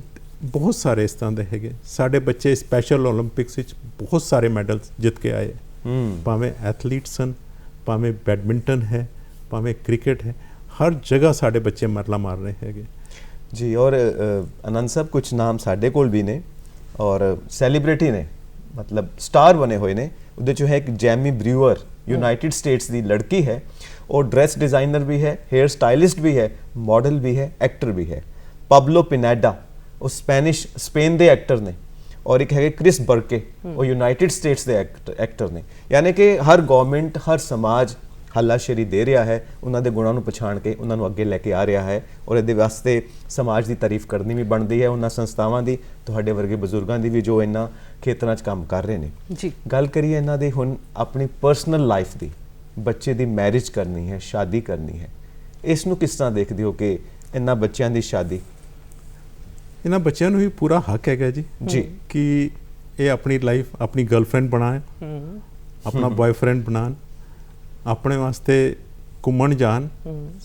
ਵਨਸ ਦੇ ਬਿਕਮ ਐਡਲਟ, ਅਸੀਂ ਸੈਲਫ ਐਡਵੋਕੇਟਸ ਕਹਿੰਦੇ ਹਾਂ, ਜਿਸ ਵੇਲੇ 18 ਸਾਲ ਪਾਰ ਕਰ ਜਾਂਦੇ, ਪੂਰੀ ਇੰਡੀਪੈਂਡੈਂਸ ਹੋਣੀ ਚਾਹੀਦੀ ਉਹਨਾਂ ਨੂੰ ਜੀ। Parents should allow them to move, club ਵਿੱਚ ਜਾਣ, ਪਬ ਵਿੱਚ ਜਾਣ, ਜਿੱਥੇ ਜਾਣ, ਨॉर्मल ਬੰਦੇ ਵਕਤ, ਨॉर्मल ਬੰਦੇ ਵਕਤ ਜੀ। ਔਰ ਮੈਰਿਜ ਆਲਸੋ ਇਨ ਕੇਸ ਦੋਨਾਂ ਦੀ ਆਪਸ ਵਿੱਚ ਅੰਡਰਸਟੈਂਡਿੰਗ ਅੱਛੀ ਹੋ ਜਾਏ ਤੇ they can get married also. ਜੀ ਹੁਣ ਗੱਲ ਕਰਦੇ ਹਾਂ, ਜਦੋਂ ਮੈਰਿਜ ਦੀ ਗੱਲ ਕੀਤੀ ਹੈ, ਉਸ ਤੋਂ ਬਾਅਦ ਜਿਵੇਂ ਦੱਸਿਆ ਤੁਸੀਂ, ਇੱਕ ਡਾਊਨ ਸਿੰਡਰੋਮ ਬੱਚਾ ਹੈ, ਉਹਦੀ ਮੈਰਿਜ ਵੀ ਉਸੇ ਤਰ੍ਹਾਂ ਦੇ ਜਿਹੜੇ ਬੌਧਿਕ ਵਿਕਲਾਂਗ ਦੇ ਨਾਲ ਹੋ ਜਾਂਦੀ ਹੈ। ਇਨ ਫਿਊਚਰ ਜਦੋਂ ਉਹਨਾਂ ਦੇ ਬੱਚਾ ਹੁੰਦਾ ਹੈ, ਤੇ ਕੀ ਉਹ ਬੱਚਾ ਵੀ ਇਸ ਤਰ੍ਹਾਂ ਦਾ ਹੀ ਹੁੰਦਾ ਹੈ ਜਾਂ ਫਿਰ ਨਾਰਮਲ ਬੱਚਾ ਵੀ ਹੋਣ ਦੇ ਚਾਂਸਸ ਹੈ? ਨਹੀਂ, ਇਸ ਇੱਕ ਚੀਜ਼ ਮੈਂ ਇੱਥੇ ਤੁਹਾਨੂੰ ਕਰਾਂ ਜੀ ਕਿ ਇਟਸ ਨਾਟ ਨੈਸੈਸਰੀ ਕਿ ਡਾਊਨ ਸਿੰਡਰੋਮ ਦਾ ਮੈਰਿਜ ਡਾਊਨ ਸਿੰਡਰੋਮ ਨਾਲ ਹੋਏ। ਜੀ ਨਹੀਂ, ਜੇਕਰ ਹੋਏ ਤੇ ਅਗਰ ਹੁੰਦੀ ਹੈ ਠੀਕ ਹੈ, ਬਟ ਇਹ ਵੀ ਸਾਇੰਸ ਨੇ ਇਸ ਤਰ੍ਹਾਂ ਦਾ ਕੁਝ ਨਹੀਂ ਦੱਸਿਆ ਕਿ ਡਾਊਨ ਸਿੰਡਰੋਮ ਬੱਚਿਆਂ ਤੋਂ ਡਾਊਨ ਸਿੰਡਰੋਮ ਹੀ ਬੱਚਾ ਪੈਦਾ ਹੋਏਗਾ। Can be a normal child also. Okay, ਹਾਂ। ਔਰ ਅਗਰ ਡਾਊਨ ਸਿੰਡਰੋਮ ਹੋਏਗਾ ਤੇ ਜੈਨੇਟਿਕ ਟੈਸਟ ਵਿੱਚ ਪਤਾ ਲੱਗ ਜਾਂਦਾ ਹੈ ਕਿ ਆਉਣ ਵਾਲਾ ਇਸ਼ੂ ਜਿਹੜਾ ਹੈਗਾ ਉਹ ਜੈਨੇਟਿਕ ਡਿਸਆਰਡਰ ਹੈਗਾ ਜਾਂ ਨਹੀਂ ਹੈਗਾ। ਜੀ। ਸੋ ਇਸ ਸਮੱਸਿਆ ਦਾ ਅਸੀਂ ਹੱਲ ਲੱਭ ਸਕਦੇ, ਬਿਲਕੁਲ ਪਹਿਲਾਂ ਹੀ ਤਿਆਰ ਹੋ ਸਕਦੇ। ਬਿਲਕੁਲ, ਹਾਂਜੀ। ਔਰ ਤੁਸੀਂ ਦੱਸਦੇ ਹੋ ਕਿ ਪੂਰੀ ਦੁਨੀਆ ਦੇ ਵਿੱਚ ਇਸ ਚੁਣੌਤੀ ਨੂੰ ਚੈਲੰਜ ਕੀਤਾ ਜਾ ਰਿਹਾ, ਚੁਣੌਤੀ ਨੂੰ ਚੁਣੌਤੀ ਦਿੱਤੀ ਜਾ ਰਹੀ ਹੈ, ਔਰ ਹਰ ਦੁਨੀਆ ਦੇ ਹਰ ਕੋਨੇ ਦੇ ਵਿੱਚ ਐਸੇ ਬੱਚੇ ਪੈਦਾ ਹੁੰਦੇ ਨੇ। ਇਹਦਾ ਕੋਈ ਡਾਟਾ, ਕੋਈ ਅੰਕੜੇ ਹਨ ਕਿ ਪੂਰੀ ਦੁਨੀਆ ਦੇ ਵਿੱਚ ਔਰ ਭਾਰਤ ਦੇ ਵਿੱਚ ਕਿੰਨੇ ਬੱਚਿਆਂ ਪਿੱਛੇ? ਗਲੋਬਲੀ ਤੇ 1000 ਤੋਂ 1200 ਬੱਚਾ ਵਿੱਚ ਇੱਕ ਬੱਚਾ ਸ਼ਿਕਾਰ ਹੁੰਦਾ ਡਾਊਨ ਸਿੰਡਰੋਮ। ਜੀ ਜੀ। ਸਾਡੇ ਇੰਡੀਆ ਦੇ ਅੰਦਰ 830 ਬੱਚਿਆਂ ਪਿੱਛੇ ਇੱਕ ਬੱਚਾ ਡਾਊਨ ਸਿੰਡਰੋਮ ਪੈਦਾ ਹੁੰਦਾ ਹੈ। ਜੀ ਜੀ। ਪਰ ਅਗਰ ਅਸੀਂ ਇਸ ਤੇ ਇਹਨਾਂ ਦੇ ਐਮਪਲੋਇਮੈਂਟ ਉੱਤੇ ਕੋਈ ਡਾਟਾ ਦੀ ਕੀ ਗੱਲ ਕਰੀਏ ਜਾਂ ਐਜੂਕੇਸ਼ਨ ਦੇ ਉੱਪਰ ਕਿ ਬੱਚੇ ਕਿੰਨੇ ਪੜ੍ਹ ਚੁੱਕੇ ਹੈਗੇ, ਇਹਦੇ ਉੱਤੇ ਕੰਮ ਚੱਲ ਰਿਹਾ ਹੈਗਾ। ਸਾਡੀ ਡਾਊਨ ਸਿੰਡਰੋਮ ਫੈਡਰੇਸ਼ਨ ਵੀ ਇਸ ਦੇ ਉੱਤੇ ਕੰਮ ਕਰ ਰਹੀ ਹੈਗੀ, ਔਰ ਆਉਣ ਵਾਲੇ ਸਾਲਾਂ 'ਚ ਅਸੀਂ ਉਮੀਦ ਰੱਖਦੇ ਹਾਂ ਕਿ ਅਸੀਂ ਕੁਝ ਇਸ ਤਰ੍ਹਾਂ ਦੇ ਡਾਟਾ ਹੋਰ ਵੀ ਪ੍ਰੋਵਾਈਡ ਕਰ ਸਕਾਂਗੇ। ਜੀ। ਔਰ ਤੁਸੀਂ ਵੀ ਐਨਜੀਓ ਚਲਾ ਰਹੇ ਹੋ, ਹੋਰ ਕਿਹੜੀਆਂ ਐਨਜੀਓਜ਼ ਕੀ ਕੰਮ ਕਰ ਰਹੀਆਂ, ਸਾਨੂੰ ਇਹਦੇ ਬਾਰੇ ਵੀ ਜਾਣਕਾਰੀ ਦਿਓ। ਐਨਜੀਓਜ਼ ਤੇ ਪੈਰੈਂਟ ਐਸੋਸੀਏਸ਼ਨਸ ਪਹਿਲੀ ਗੱਲ ਤੇ ਜੀ, ਇੰਟੈਲੈਕਚੁਅਲ ਡਿਸੇਬਿਲਿਟੀ ਵਾਸਤੇ ਜੀ, ਸਪੈਸ਼ਲ ਸਕੂਲਸ ਬਹੁਤ ਸਾਰੇ ਹੈਗੇ। ਪੰਜਾਬ ਸਰਕਾਰ ਰੈਦਰ ਭਾਰਤ ਸਰਕਾਰ ਵੱਲੋਂ ਹਰ ਇੱਕ ਸਪੈਸ਼ਲ ਸਕੂਲ ਚਲਾਉਣ ਵਾਸਤੇ ਉਹਨੂੰ ਇੱਕ ਲਾਇਸੈਂਸ ਲੈਣਾ ਪੈਂਦਾ ਹੈਗਾ, ਜਿਹਨੂੰ ਕਹਿੰਦੇ ਆ PWD ਰਜਿਸਟ੍ਰੇਸ਼ਨ। ਜੀ। ਉਹਦੇ ਬਿਨਾ ਕੋਈ ਵੀ ਸਪੈਸ਼ਲ ਸਕੂਲ ਨਹੀਂ ਚਲਾ ਸਕਦਾ। ਉਹਦੇ ਵਿੱਚ ਕੰਮ ਕਰਨ ਵਾਲੇ ਜਿਹੜੇ ਟੀਚਿੰਗ ਸਟਾਫ ਹੈ ਉਹ ਸਾਰਾ ਡਿਗਰੀ ਉਹਦੇ ਵਿੱਚ ਹੋਏਗਾ, ਔਰ ਉਹਨਾਂ ਕੋਲ ਵੀ RCI ਦੀ ਅਪਰੂਵਲ ਹੋਣੀ ਚਾਹੀਦੀ ਹੈ। ਜੀ। ਔਰ ਸਰਕਾਰ ਦੀ ਗੱਲ ਵੀ ਕਰ ਲੈਂਦੇ ਹਾਂ ਆਪਾਂ। ਸਰਕਾਰ ਕੀ ਉਪਰਾਲੇ ਕਰ ਰਹੀ ਹੈ, ਕਿਵੇਂ ਜਾਗਰੂਕ ਕਰ ਰਹੀ ਹੈ ਦਰਸ਼ਕ ਆਪਣੇ? ਸਾਡਾ ਇਹ ਐਕਟ ਆਉਣ ਦੇ ਬਾਅਦ ਜੀ, ਨਵਾਂ ਜਿਹੜਾ 2016 ਦਾ ਐਕਟ ਆਉਣ ਦੇ ਬਾਅਦ ਕਾਫੀ ਕੁਝ ਚੀਜ਼ਾਂ ਪਾਲਿਸੀਜ਼ ਆ ਰਹੀਆਂ ਹੈਗੀਆਂ, ਜਿਸ ਤਰ੍ਹਾਂ ਕਿ ਟਰਾਂਸਪੋਰਟ ਵਾਸਤੇ ਪਾਲਿਸੀ ਹੈਗੀ ਹੈ, ਐਮਪਲੋਇਮੈਂਟ ਦੀ ਪਾਲਿਸੀ ਹਰ ਮਿਨਿਸਟਰੀ ਵਿੱਚ ਸਾਡੇ ਕੋਲ ਹੈਗੀ ਹੈ, ਐਸੈਸਿਬਿਲਟੀ, ਹਰ ਇੱਕ ਬਿਲਡਿੰਗ ਐਸੈਸਿਬਲ ਹੋਣੀ ਚਾਹੀਦੀ ਹੈ ਸਾਡੇ ਬੱਚਿਆਂ ਵਾਸਤੇ। ਜੀ ਜੀ। ਇਲੈਕਸ਼ਨ ਵਿੱਚ ਵੀ ਸਾਡੇ ਬੱਚੇ ਹਿੱਸਾ ਲੈ ਸਕਦੇ ਹੈਗੇ, ਸਮਾਜ ਦੇ ਹਰ ਕੰਮ ਵਿੱਚ ਸਾਡੇ ਬੱਚੇ ਹਿੱਸਾ ਲੈ ਸਕਦੇ। ਆਨੰਦ ਸਾਹਿਬ, ਜ਼ਿੰਦਗੀ ਦੀ ਰੇਸ ਦੇ ਵਿੱਚ, ਦੌੜ ਦੇ ਵਿੱਚ ਸਾਰੇ ਬਿਜ਼ੀ ਨੇ, ਭੱਜਣ ਵਿੱਚ ਔਰ ਫਸਟ ਆਉਣ ਵਿੱਚ ਸਾਰੇ ਲੱਗੇ ਹੋਏ ਨੇ, ਪਰ ਇੱਕ ਪੁਆਇੰਟ ਐਸਾ ਹੁੰਦਾ ਕਿ ਅਸੀਂ ਸਾਰੇ ਹੱਥ ਨਾਲ ਹੱਥ ਮਿਲਾ ਕੇ, ਹੱਥ ਫੜ ਕੇ ਇੱਕ ਦੂਜੇ ਦਾ ਇਕੱਠੇ ਚੱਲੀਏ, ਇਕੱਠੇ ਵਿਕਾਸ ਕਰੀਏ ਔਰ ਇਕੱਠੇ ਹੀ ਫਿਨਿਸ਼ਿੰਗ ਲਾਈਨ ਤੇ, ਐਂਡ ਵਾਲੀ ਲਾਈਨ ਤੇ ਪਹੁੰਚੀਏ। ਤੁਹਾਡਾ ਮੈਸੇਜ ਕੀ ਹੈ? ਮੈਂ ਸਾਰੇ ਪੈਰੈਂਟਸ ਜਾਂ ਸਮਾਜ ਵਿੱਚ ਕਿ ਤੁਸੀਂ ਇਹਨਾਂ ਬੱਚਿਆਂ ਨੂੰ ਐਕਸੈਪਟ ਕਰੋ, ਇਹ ਸਮਾਜ ਦਾ ਇੱਕ ਉਹ ਅੰਗ ਹੈਗੇ ਜਿਨ੍ਹਾਂ ਤੇ ਤੁਸੀਂ ਪ੍ਰਾਊਡ ਫੀਲ ਕਰੋਗੇ, ਕਿਉਂਕਿ ਇਹ ਉਹ ਮਰਲਾਂ ਮਾਰਦੇ ਹੈਗੇ ਜਿਹੜੀਆਂ ਨਾਰਮਲ ਬੰਦਾ ਨਹੀਂ ਮਾਰ ਸਕਦਾ ਹੈਗਾ। ਬਿਲਕੁਲ। ਕਦੀ ਆਪਣੇ ਬੱਚਿਆਂ ਨੂੰ ਲੁਕਾਓ ਨਹੀਂ, ਕਦੀ ਆਪਣੇ ਬੱਚਿਆਂ ਨੂੰ ਛੁਪਾਓ ਨਹੀਂ, ਇਹਨਾਂ ਨੂੰ ਸਮਾਜ ਦਾ ਇੱਕ ਐਸਾ ਹਿੱਸਾ ਬਣਾਓ ਤਾਂ ਕਿ ਸਮਾਜ ਤੁਹਾਡੇ ਤੇ ਵੀ ਫਖਰ ਕਰੇ। Specially abled, differently abled. Yes. ਬਹੁਤ ਅੱਛੀ ਤੁਸੀਂ ਜਾਣਕਾਰੀ ਦਿੱਤੀ ਹੈ। ਹੋਰ ਇਸ ਤੋਂ ਇਲਾਵਾ ਕੁਝ ਕਹਿਣਾ ਚਾਹੁੰਦੇ ਹੋ ਸਾਡੇ ਸਾਡੇ ਕੋਲ ਕੁਝ ਬੱਚੇ, ਮੈਂ ਤੁਹਾਨੂੰ ਐਗਜ਼ਾਮਪਲ ਦੇ ਦੇਣਾ, ਰੋਲ ਮਾਡਲ ਸਾਡੇ ਪੰਜਾਬ ਦੇ ਅੰਦਰ ਜੀ।